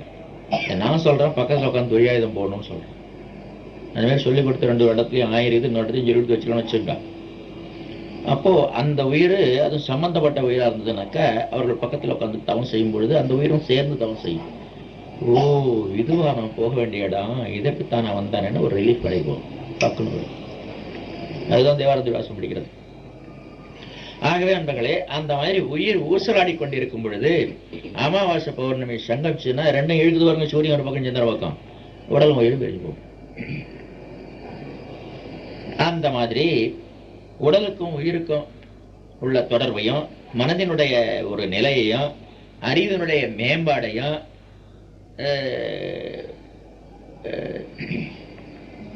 ரத்த ஓட்டத்தை கூட இப்ப அமாவாசை பௌர்ணமி பாதிக்கும். முற்காலத்துல பெரியவங்க சொல்லுவாங்க, இப்ப சூப்பர்டிஷனா போச்சு. ரத்த காயம் படுதுனாக்கா என்னென்னவோ பண்ணி பார்ப்பாங்க, அடங்காது. தண்ணியில் நினைச்சு பார்ப்பாங்க, துணி சுத்தி பார்ப்பாங்க. என்னடா இன்னைக்கு பௌர்ணமியா? ஆமா அதான் ரத்தம் கட்டுக்கடங்க மாட்டேங்குது, சின்ன காயமா இருந்தா அது பாட்டு ஓடுது சொல்லுவாங்க. நீங்க இதையும் மனசுல வச்சு ஆராய்ச்சி பண்ணி பாருங்க. உங்களுக்கோ மற்றவங்களுக்கோ ஒரு காயம் ஏற்பட்டதுன்னா அது உடனே சில நேரத்துல ரத்த பெரிய காயமா இருந்தாலும் ரத்த ஓட்டம் நின்றுடும். அப்போ அஷ்டமி சப்தமி போன்ற திதியா இருக்கும். சின்ன காயமா இருந்தாலும் ரத்தம் அதிகமா ஓடும். வேறு சில காரணமும் இருக்குது. பரபரப்பா வேலை செஞ்சு இருந்தோம்னா ரத்த ஓட்டம் அதிகமா இருக்கும், ஓடும். அதெல்லாம் வேறு சில காரணம் இருக்குது. வீணு கட்ட ஆகாம ஆர்டரிஸ் கட்டாக இருந்ததுன்னா அப்பவும் அதிகமாக ஓடும். இதையும் சேர்த்து பாருங்க, இரத்தப்பெருக்கு அதிகமாக இருக்கும். ஆகவே ஒரு முடிவுக்கு வர வேண்டியது என்னன்னா, ரத்தத்தை போக்கக்கூடிய வலுக்கட்டாய காயம் இருக்கு பாருங்க, ஆபரேஷன், அது அமாவாசை பௌர்ணமியில் செய்யக்கூடாது. அமாவாசை பௌர்ணமியில அனஸ்தீசியா கொடுக்கறதும் சரியில்லை. இதே காரணங்களால இதெல்லாம் விஞ்ஞானம் எடுத்துக்கொண்டு ஆராய்ச்சி பண்ணனா ஆமா ஆமான்னு அமெரிக்காவில் வந்துடுவான்னு சொல்றது. அதுக்கப்புறம் தான் நம்ம கூட அப்புறம் ஒரு திராவிட நாடு முரசொலியெல்லாம் போட ஆரம்பிச்சுடுவாங்க. அப்புறம் மற்ற பத்திரிகையும் போட ஆரம்பிப்பாங்க. நண்பர்களே, ஆகவே உடலுக்கும் உயிருக்கும் மனதுக்கும் அந்த கிரகங்களுக்கும் சம்பந்தம் இருக்கிறது என்பதை தெள்ள தெளிவாக தெரிந்து கொண்டான். சூரியனையும் சந்திரனையும் வச்சு அப்போ கிட்ட இருப்பதனாலையும் பெருசா இருப்பதனாலையும் பாதிப்புகளை பழிச்சென்று தருவது தெரிகிறது என்றால், மற்ற கிரகங்கள் எட்ட இருப்பதனாலையும் சிறுசா இருப்பதனாலையும் பாதிப்பு குறைவா செய்யத்தான் செய்யும். நமக்கு தெரியல. டு தி காமன் மேன் நமக்கு தெரியல. ஆனா யோகிகள், ஞானிகள், கூட்டு சிந்தனையாளர்கள், தங்களை அந்த துறையில அர்ப்பணித்துக் கொண்டவர்கள் என்ன செஞ்சிருக்கிறாங்க, ஸ்பெஷலைஸ் பண்ணி அதை ஆராய்ச்சி பண்ணி துல்லியமா எந்தெந்த கிரகத்திற்கு என்னென்ன தன்மைகள் இருக்குது, இயல்பா நல்ல தன்மை, இயல்பா தீயத்தன்மை. ஆனா தீய தன்மை இருந்தாலும் ஒரு குறிப்பிட்ட பேர்வழிக்கு மட்டும் நல்ல தன்மை, நல்ல தன்மை இருந்தாலும் ஒரு குறிப்பிட்ட பேர்வழிக்கு தீயத்தன்மை என்பதெல்லாம் சாங்கோபசாங்கமாக ஆராய்ச்சி பண்ணியிருக்கிறாங்க. இது கிரகங்களை பத்தி, நட்சத்திரங்களை பத்தியும் ஆராய்ச்சி பண்ணியிருக்கிறாங்க. அது 27 நட்சத்திரமா வச்சு ஒவ்வொரு நட்சத்திரத்துக்கும் வெவ்வேறு தன்மைகள் இருக்குன்னு கண்டுபிடிச்சிருக்கிறாங்க. அதுலயும் ஒவ்வொரு நட்சத்திரத்திலையும் முதல் கால் ஒரு தினசாகவும், 2வது கால் ஒரு தினசாகவும், 3வது கால் ஒரு தினசாகவும், 4வது கால் ஒரு தினசாகவும். நட்சத்திரம் என்ற ஒரு பெக்யூலியர் திங் ஒன்று நீங்க எடுத்துக்கூடாது, அது ஆக்கியூ பண்ணக்கூடிய ஸ்பேஸ். அப்போ 27 நட்சத்திரம் ஏன் சொன்னாங்கன்னா, 360 டிகிரியை கொண்ட ஜோடியாக்க வானமண்டலத்தை 12 பிரிச்சாக்கா 30 டிகிரி வரும். 30 டிகிரி வச்சு ராசின்னு சொன்னாங்க. அதை 27 பிரிச்சு அந்த போர்ஷன், அந்த ஆங்கிள் வச்சுங்களேன், அதை நட்சத்திரம்னு சொன்னாங்க. அது பல நட்சத்திரம், ஒரு நட்சத்திர கூட்டம் வரும். இப்ப கார்த்திகை என்ற ஒரு நட்சத்திரம்னு சொல்லுவாங்க. ஆனா அங்க 6 நட்சத்திரம் இருக்கு. இன்னும் கூட இருக்கும். நம்ம கண்ணுக்கு தெரியறது ரொம்ப நுட்பமா இருக்கு. அந்த கால் நட்சத்திரம்னு வச்சுங்க. அப்போ வானமண்டலம் எத்தனை பகுதியா சொல்லுங்க? 27 4 பேருக்குனாக்கா 108. 108 நுட்பமான நட்சத்திர பகுதிகள் இருக்கின்றன. மனிதனை வெவ்வேறு விதமா பாதிக்கக்கூடிய தன்மை இருக்குது என்பதை அவர்கள் ஆராய்ச்சி பண்ணி கண்டுபிடிச்சிருக்கிறாங்க. அந்த நட்சத்திரங்கள்ல, அந்த நட்சத்திர கால்கள்ல எந்த கிரகம் போய் இருந்தா அது என்ன தன்மை பண்ணும், அந்த கிரகம் வீரியம் பொருந்திய நிலையில அந்த இடத்துல போயிருந்தா என்ன பண்ணும், வீரியம் குறைந்த இடத்துல நேரத்துல போயிருந்தா என்ன பண்ணும், அந்த இடத்துல ஒரு நட்சத்திரம் வீரியம் பொருந்திய கோள் வீரியம் பொருந்திய நிலையிலேயோ அல்லது இல்லாத நிலையிலேயோ வேறொரு கோளோட சேர்ந்து இருந்ததுன்னா ஒரு இடத்துல அது என்ன பண்ணும், அங்க அந்த கோள் இருந்து கொண்டு வேறு ஒரு குழலை கிட்ட இருந்துதான் பாதிக்கப்படணும்ல, ஒரு ஆங்கிள் இருந்ததுன்னா கூட பாதிக்கப்படும். அத குரு 60 டிகிரியில இருந்து பாதிக்கும். மற்ற எல்லா கிரகமே 180 டிகிரியில இருந்து பாதிக்கும். சனியும் செவ்வாயும் அது வித்தியாசமான வேடிக்கையான கோணங்கள்ல இருந்த கூட பாதிக்கும். அது பார்வை என்று சொல்லுவாங்க. 7ஆம் பார்வை, 5ஆம் பார்வை, 9ஆம் பார்வை, 3ஆம் பார்வை, 10ஆம் பார்வை, 4ஆம் பார்வை, 8ஆம் பார்வை என்று அவர்கள் அதை அவங்க டெர்மினாலஜி அது அந்த கோணத்தை அப்படி வச்சிருக்கிறாங்க.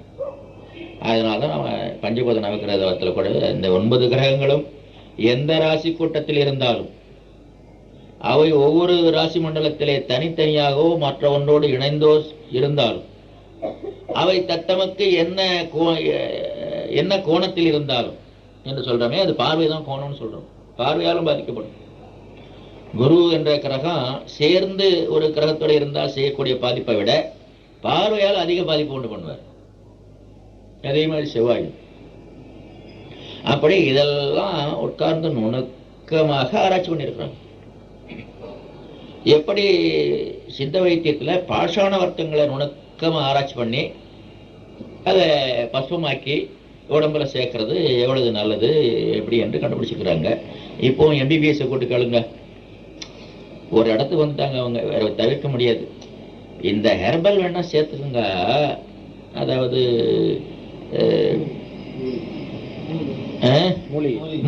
மூலிகை வேணா சேர்த்துங்க, மெட்டலே வேணும், அது டெபாசிட் ஆகிடும், கிட்னியை பாதிச்சிடும், எம்ஜிஆர் செத்து போனது அதனால தான் என்று சொல்லுவாங்க. எம்ஜிஆர் என்ன செஞ்சாருன்னா, உடம்பு நல்லா இருக்கணும், காசு நிறைய இருந்தது, தங்க புஷ்பத்தை வாங்கி வாங்கி சாப்பிட்டாரு, வாஸ்தவம் தான். அளவுக்கு மிஞ்சினால் அதான் கிட்னியை பாதிச்சிருக்கு. தங்க புஷ்பம் என்பதனால பாதிக்கல, தங்க புஷ்பத்தை ஓவர்டோஸ்ல சாப்பிட்டதுனால பாதிச்சிடுது. நாம மருந்து மாதிரி சாப்பிட்டாக்கா, மருந்து மாதிரி சொல்லுவாங்க, என்ன மருந்து மாதிரி கொடுக்குற, அது கொஞ்சம் உண்டு, யாருக்கு தேவையா இருக்குது அவர்கள், அப்போ அது ஒன்றும் பண்ணாது. அப்போ அந்த மெட்டலை கூட பஸ்மாக்க முடியும் என்பது கண்டுபிடிச்சது மனம்தான், அறிவு தான், நாட் தி சயின்ஸ், லெபார்டரி கிடையாது. அது உடம்புக்கு என்ன பண்ணுதுன்னு கண்டுபிடிச்சது மனம்தான், அறிவு தான், யோகம்தான், தவம்தான். அதே மாதிரி மூலிகைகளும்.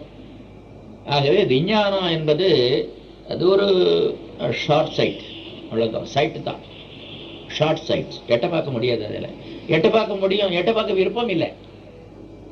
அதனால ஜோதிட சாஸ்திரத்தை விஞ்ஞான ரீதியாக தவறு என்று சொல்லுவாங்க. அது அப்படி இல்லை என்பதை நாம் பார்த்து கொண்டு வருகிறோம். இதற்கு நீங்க ஒரு சவாலா எடுத்துக்கொண்டு அல்லது ஒரு மறுத்து சொல்றது, மறுத்து நிறுவனம் பண்ணிடுறது என்பதற்காக ஒன்று வச்சுருங்க. அஸ்ட்ராலஜிக்கல் மேக்சின் என்ற ஒரு பத்திரிகை வருது, பெங்களூர்ல இருந்து பிவி ராமன் என்பவர் போடுகிறார். ஒரு பத்திரிகை 7 ரூபா மாசம் ஒரு பத்திரிகை வரும், அதில் வாங்கி படிச்சு பாருங்க. அதில் அநேக ஆர்டிகல் இருக்குங்கிற ராசி பலன் இருக்கும். உலகத்தை பற்றி ஜோதிடம் போடுவார். அதில் இந்த தலையங்க இருக்கு பாருங்க, நரசிம்மராவ் அடுத்த எலெக்ஷன்ல ஜெயிப்பாரா மாட்டாரா, இந்தியாவின் தலைவிதி என்ன, பாகிஸ்தான் அணுக்கொண்டு விழுமா விழாதா என்ற ரீதியாக பலன் சொல்லுவார். இந்த கிரகம் இப்படி இருக்கு, அந்த கிரகம் இப்படி இருக்குது, இந்தியாவோட ராசி என்னது, அந்த ராசிக்கு இது எப்படி என்பது ஆர்கியூ பண்ணி டிஸ்கஸ் பண்ணி பலன் சொல்லுவார். நாம படிச்சு பார்த்துட்டு மறந்துடுவோம். இது நிகழ்வதற்கு 2-3 வருஷம் ஆகும். அப்போ நம்ம அஸ்ட்ராலஜிக்கல் மேகசின் நினைச்சு பார்க்கறது இல்லை. நீங்க ஆராய்ச்சிக்காக சர்வேக்காக என்ன பண்ணுங்க, பேக் இஷ்யூ வாங்கி படிங்க. ஒரு 2-3 வருஷத்துக்கு முந்தைய நடந்து எடுத்து படிச்சீங்கன்னா கரெக்டா இருக்கும். அதற்கு ஒரு உதாரணம் சொல்றேன்.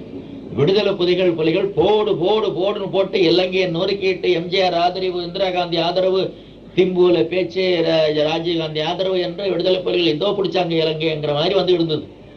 அப்போ ஒரு சொல்றாரு, 4-5 வருஷத்துக்கு முந்தி, நடக்கவே நடக்காது. ஜோதிட ரீதியாக பார்க்கும் பொழுது, விடுதலை புலி இயக்கம் தோன்றிய காலத்து கண்டத்தை வச்சு பார்க்கும்போது, இலங்கையோட ஜாதகத்தை வச்சு பார்க்கும் பொழுது நடக்கவே நடக்காது என்று சொன்னார். அது வந்து போச்சு. தலைவர்களுடைய வீழ்ச்சியை அப்பப்போ சொல்லுவார். ஆனா ஜோதிட சாஸ்திரம் என்ன சொல்லுவாங்க தெரியுமா, கண்டம் வருதுன்னு சொல்லுவாங்க, மாரகம் வருதுன்னு சொல்ல மாட்டாங்க, சொல்லக்கூடாது. மாரகம்னா மரணம், கண்டம்னா ஒரு ஆபத்து வருதுன்னு சொல்லுவாங்க. ராஜீவ்காந்திக்கும் சொன்னாரு, இந்திரா காந்திக்கும் சொன்னாரு, எம்ஜிஆருக்கும் சொன்னார், உடல்நலம் பாதிக்கப்படும், எச்சரிக்கையா இருப்பது நல்லது என்று. 2-3 வருஷத்துக்கு முந்தையே, அது போன வாரத்தில் இல்லை, அடுத்த முந்தின வாரத்தில் இல்லை, அது அக்கேஷன் வரும்போது சந்தர்ப்ப சூழ்நிலை அதை பத்தி ஆராய்ச்சி பண்ண வேண்டிய அக்கேஷன் அப்படி சொல்லிட்டு போயிட்டே இருப்பார். பின்னால எடுத்து போடுவார், கொட்டேஷன் எடுத்து போடுவார். நான் அப்போ இத்தனாவது இஷ்யூல சொன்னேன் பாருங்க அப்படின்னு கொட்டேஷன் எடுத்து போடுவார். இப்போ இது ஒரு சவாலா எடுத்துக்கொண்டு நீங்க ஆராய்ச்சி பண்ணி பார்த்தீங்கன்னா ஜோதிட சாஸ்திரம் உண்மைதான் என்பதை தக்க எஸ்பெக்ட், சுயநோக்கம் இல்லாம சுய ஆதாயம் இல்லாம சொல்லும் பொழுது சரியாதான் இருக்கு என்பதை கண்டுபிடிச்சுக்கலாம். ஆனால் நண்பர்களே, இந்த ஜோதிடம் படிச்சு சொல்லக்கூடியவங்க இருக்கிறாங்களே, அந்த மாஸ்டர்ஷிப்னு வச்சவங்க, அதுல ஒரு கெட்டியாரத்தனா பிவி ராமனுக்கு மொத்த கெட்டியாரத்தனத்துல எத்தனை பங்கு இருக்குன்னா 10% தான் இருக்கு. ஒரு ஜோதிட சாஸ்திரத்துல முழுமையா சொல்லணும்னா எவ்வளவு ஒரு ஞானம், விஷாலம், படிப்பு, அனுபவம், ஆராய்ச்சி, சுருதி, யுக்தி, அனுபவம்னு சொல்லுவாங்க அவங்க. அது வேணும் இருந்தா முழுமையா 100 மார்க் போடலாமோ. கெட்டிக்கார உலகத்திலேயே இன்னைக்கு இருக்கிற கெட்டிக்காரில் பீராமன் தான் கெட்டிக்காரரு. அவரோட கோஷ்டியும் கெட்டிக்கார கோஷ்டி. நிறைய அவங்க துணை ஆசிரியர் இருக்கிறாங்க. அவங்களுக்கு நான் மார்க் போட சொன்னா 10 மார்க் தான் போடணும். அவ்வளவு வாஸ்ட் அந்த ஓஷன், அவ்வளவு விசாலமானது. ஆகவே கத்துக்குட்டி ஜோசியர் என்ன சொன்னாலும் முன்ன பின்னதான் இருக்கும். ஆனா நல்ல ஜோதிடம் என்ன சொல்லணும்னா, ஒரு ஜாதகம் பார்த்தா நல்லதை மட்டும் எடுத்து சொல்லணும். எந்த ஒரு ஜாதகத்துக்கு நல்லது இருக்கும் அந்த நல்லதை மட்டும் எடுத்து சொல்லணும். அங்க ஒரு நுணுக்கம் என்னன்னா, ஜோதிடம் பார்க்க ஆரம்பிச்சுட்டான், ஜாதகம் பார்க்க ஆரம்பிச்சுட்டான்னா 2 உயிரும் ஒன்று கலந்து 2 உயிரும் மெதுவா அது தங்களை அறியாம இறைநிலை எடுத்துப்பாங்க. அப்ப என்ன சொன்னாலும் பறிக்கும். அரை ஜோதிடனோ குறை ஜோதிடனோ சுயநிலைமையா ஏதுவா சொன்னா பலிக்கக்கூடிய தன்மை இயல்பாகவே ஜோதிடர்களுக்கு உண்டு. இதுல விஷனாக்காரவங்க கருணாக்காரவங்களாம் வேற இருக்கிறாங்க. விஷவாக்கு வைத்தியலிங்கன்னு ஒருத்தர் இருந்தார் மாயவரத்துல. அவர்தான் என் ஜோதிடத்தை கணிச்சவர், என் ஜாதகத்தை கணிச்சவர்னு வச்சுங்க. அவரு சொன்னா பலிக்கும். அந்த மாதிரி நல்லது தான் எடுத்து சொல்லணும், அப்போ அது பலிக்கும். கெட்டது இருந்தாக்கா அதை இக்னோர் பண்ணிடணும். நாம எடுத்து சொல்லாதனால அது வராமே போயிடும். அவ்வளவு ஆற்றல் இருக்கு மைண்டுக்கு, அது நமக்கு தெரியும். கெட்டது வந்தே தீரம், ரொம்ப வலுவா இருக்குன்னு வச்சுங்க, எச்சரிக்கையா இருப்பா, ஆத்த தாண்டி போகாத, நெருப்ப கண்டா எட்ட நில்லு என்றெல்லாம் சில நுணுக்கமாக சொல்லுவாங்க. அதோட நிறுத்திக்கணும். அதுக்கு மேல அவன் விட மாட்டான். ஐயோ மரியாதை என்ன பண்ணுவதுன்னா, கோயிலுக்கு போ, குளத்துக்கு போ, அர்ச்சனை பண்ணு, அந்த வரைக்கும் சொன்னா சரி, ஓரளவில் அது சமாளிப்பாங்க.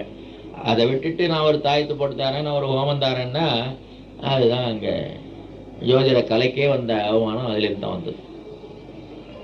நண்பர்களே, இந்த நுணுக்கம் இந்த செஸ்ஸை வச்சு விளையாண்டாக்கா 8 64 கோடி இருக்குதா, கோடிக்கணக்கான விதத்தில் விளையாடலாம்.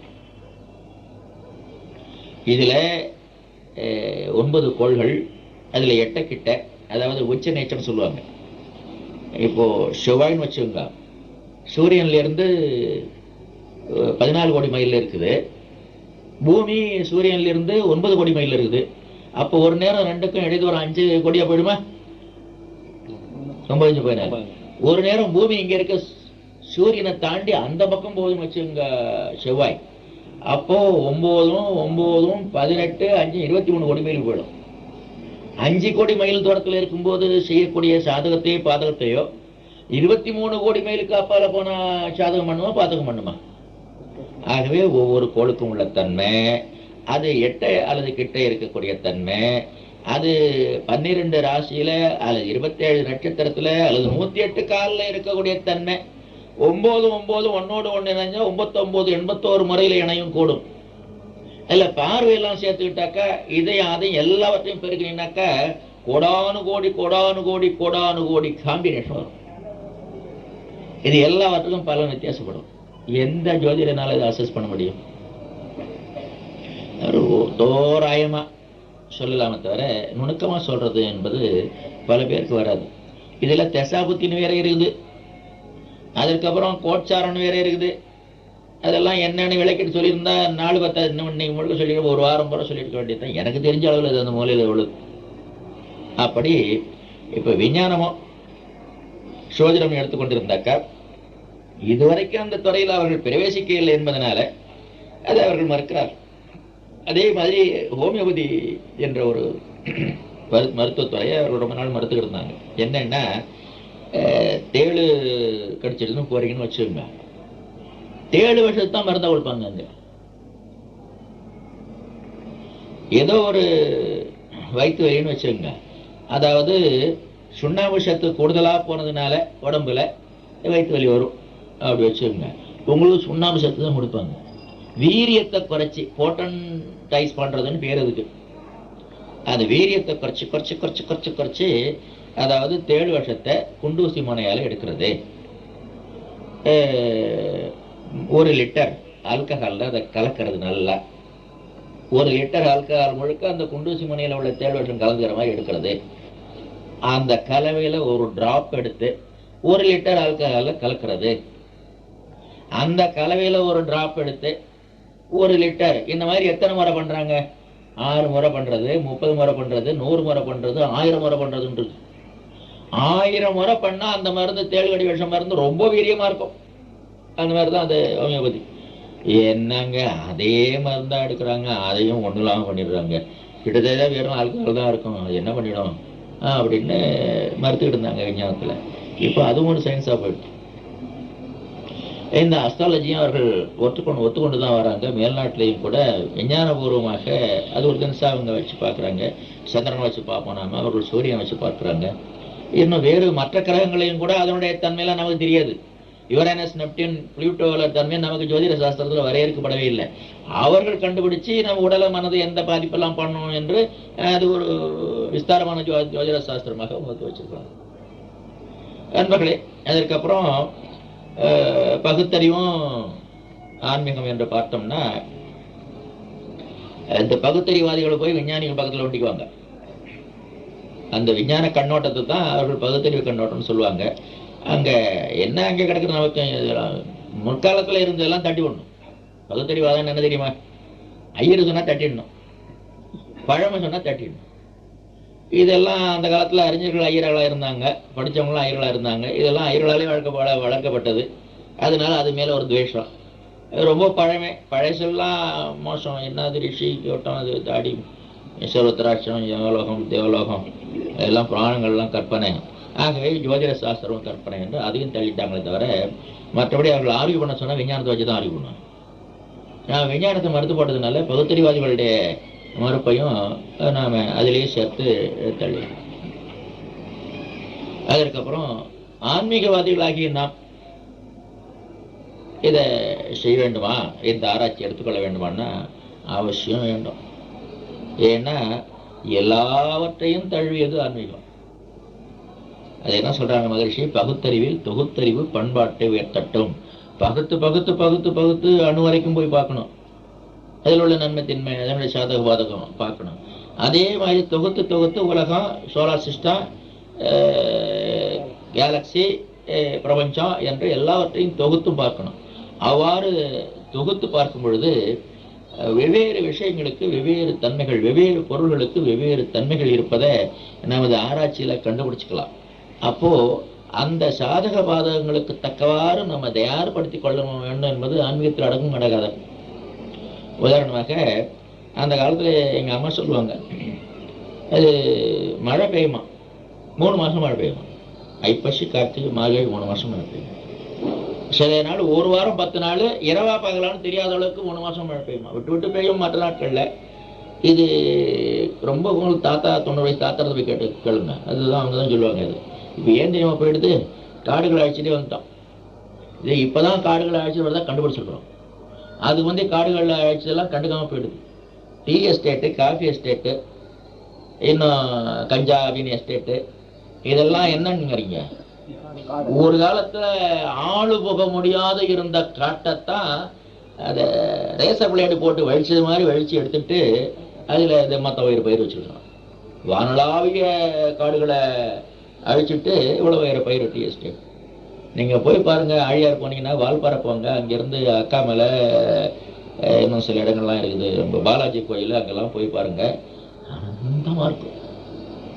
பச்சை பச்சேர்னு குழு குழு குழு குழுன்னு ஆனந்தமா இருக்கும். கொஞ்சம் கற்பனை பண்ணி பாருங்க, கொஞ்சம் கொஞ்சம் காடு விட்டு வச்சிருப்பாங்க அங்க. இந்த மாதிரி இருந்த காடு தான் இந்த மாதிரி ஆகிப்போச்சு. அப்போ தமிழ்நாட்டுல எவ்வளவு காடுகள் இருந்ததோ அதில் 100ல் 1 பங்கு கூட இப்போ இல்லை. அதனால மழை 3 மாசம் அந்த காலத்துல பெஞ்சது. அதனால காய்கறி கிடைக்காது, வத்த வடவம் போட்டு வச்சுக்கோங்க. 3 மாசத்துக்கான விறகு பரணியில் ஏற்றி வச்சுக்கோங்க. 3 மாசத்துக்காக அரிசியை புழுக்கி குத்தி வச்சுக்குவாங்க என்று சொல்லுவாங்க. அப்போ இது எதுக்கு சொல்ல வரேன்னா, முன்னாடி பின்னாடி நடக்கக்கூடியது முன்னாடி தெரிஞ்சா முன் தயாரிப்பு செய்து கொள்ளலாமா கூடாதா? இந்த மாதிரி கிரகங்கள்லாம் எனக்கு எதிராகவோ அல்ல சாதகமாகவோ 3 மாசத்துல 6 மாசத்துல வருதுன்னு இப்ப தெரிஞ்சா அதுக்கு தக்கவாறு உடலால, பொருளால, மனதால, நட்பால சில எதிர்ப்பை உருவாக்கி வச்சுக்கலாமா முடியாதா? இது லாஜிக். அப்போ அந்த கோள் வந்து ஒன்றும் பண்ணிடாதா அப்படின்னா, கோள் உடலை பாதிக்கும்.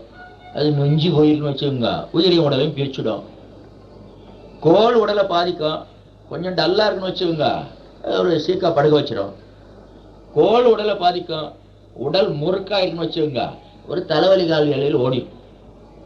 கோளுன்னா கொண்டுதான் ஆகணும்னு அர்த்தம் இல்லை. நம்ம பாதிக்கும், நாம எப்படி இருக்கிறோமோ அதுக்கு தக்கவாறு பாதகமோ சாதகமோ கூடும் குறையும், அல்லது வெள்ளா போனாலும் போகும், அல்லது ஒரே அடி அடிச்சு போட்டாலும் போட்டுரும். ஆகவே முன் தயாரிப்பு. மழை காலம் வருதுன்னு தெரிஞ்சு எப்படி 3 மாசம் 6 மாசம் போகிறது வெறும் வத்த வடகம் போட்டு வச்சுக்கிட்டாங்களோ, அதே மாதிரி ஆன்மீக ரீதியாக நாம் சிந்திக்கும் பொழுது அறிவை மேம்படுத்தி கொள்ளக்கூடிய ஒரு ஆற்றல் நாம் பெற்றிருக்கிறோம். அறிவுக்கு முறுக்கேற்றி திறனேற்றி கொள்ளக்கூடிய ஆற்றலை பெற்றிருக்கிறோம். அப்போ இந்த மாதிரி ஒரு கெடுதலான திசை வருது, அதில் கோச்சார ரீதியாக சனி 7.5 நாட்டு சனி வந்து 7.5 வருஷம் கஷ்டப்படுத்துது என்றால், சோறு இல்லாமல் தவம் செய்யறது, நிறைய தவம் செய்யறது, பஞ்சபூத நவக்கிரகத்தை அதிகமாக செய்யறது, சுத்தவழி தவமாகிய துரியாதீத தவத்தை செய்யறது என்பதனால ஆன்மீகம் என்பதும் இந்த ஜோதிட சாஸ்திரத்தை தெரிந்து கொண்டிருந்தா ரொம்ப நல்லா இருக்கும். ஊரெல்லாம் கால்ரா பரவுது, நாம் என்ன செய்யணும்? சாந்தி யோகம் அதிகம் பண்ணணும். நமக்கும் அந்த தாக்குதல் வந்தாலும் வந்திருக்கும், அதை எதிர்க்கணும்னா இந்த கிருமி தாக்குதலை வந்து தொத்து நோய்களை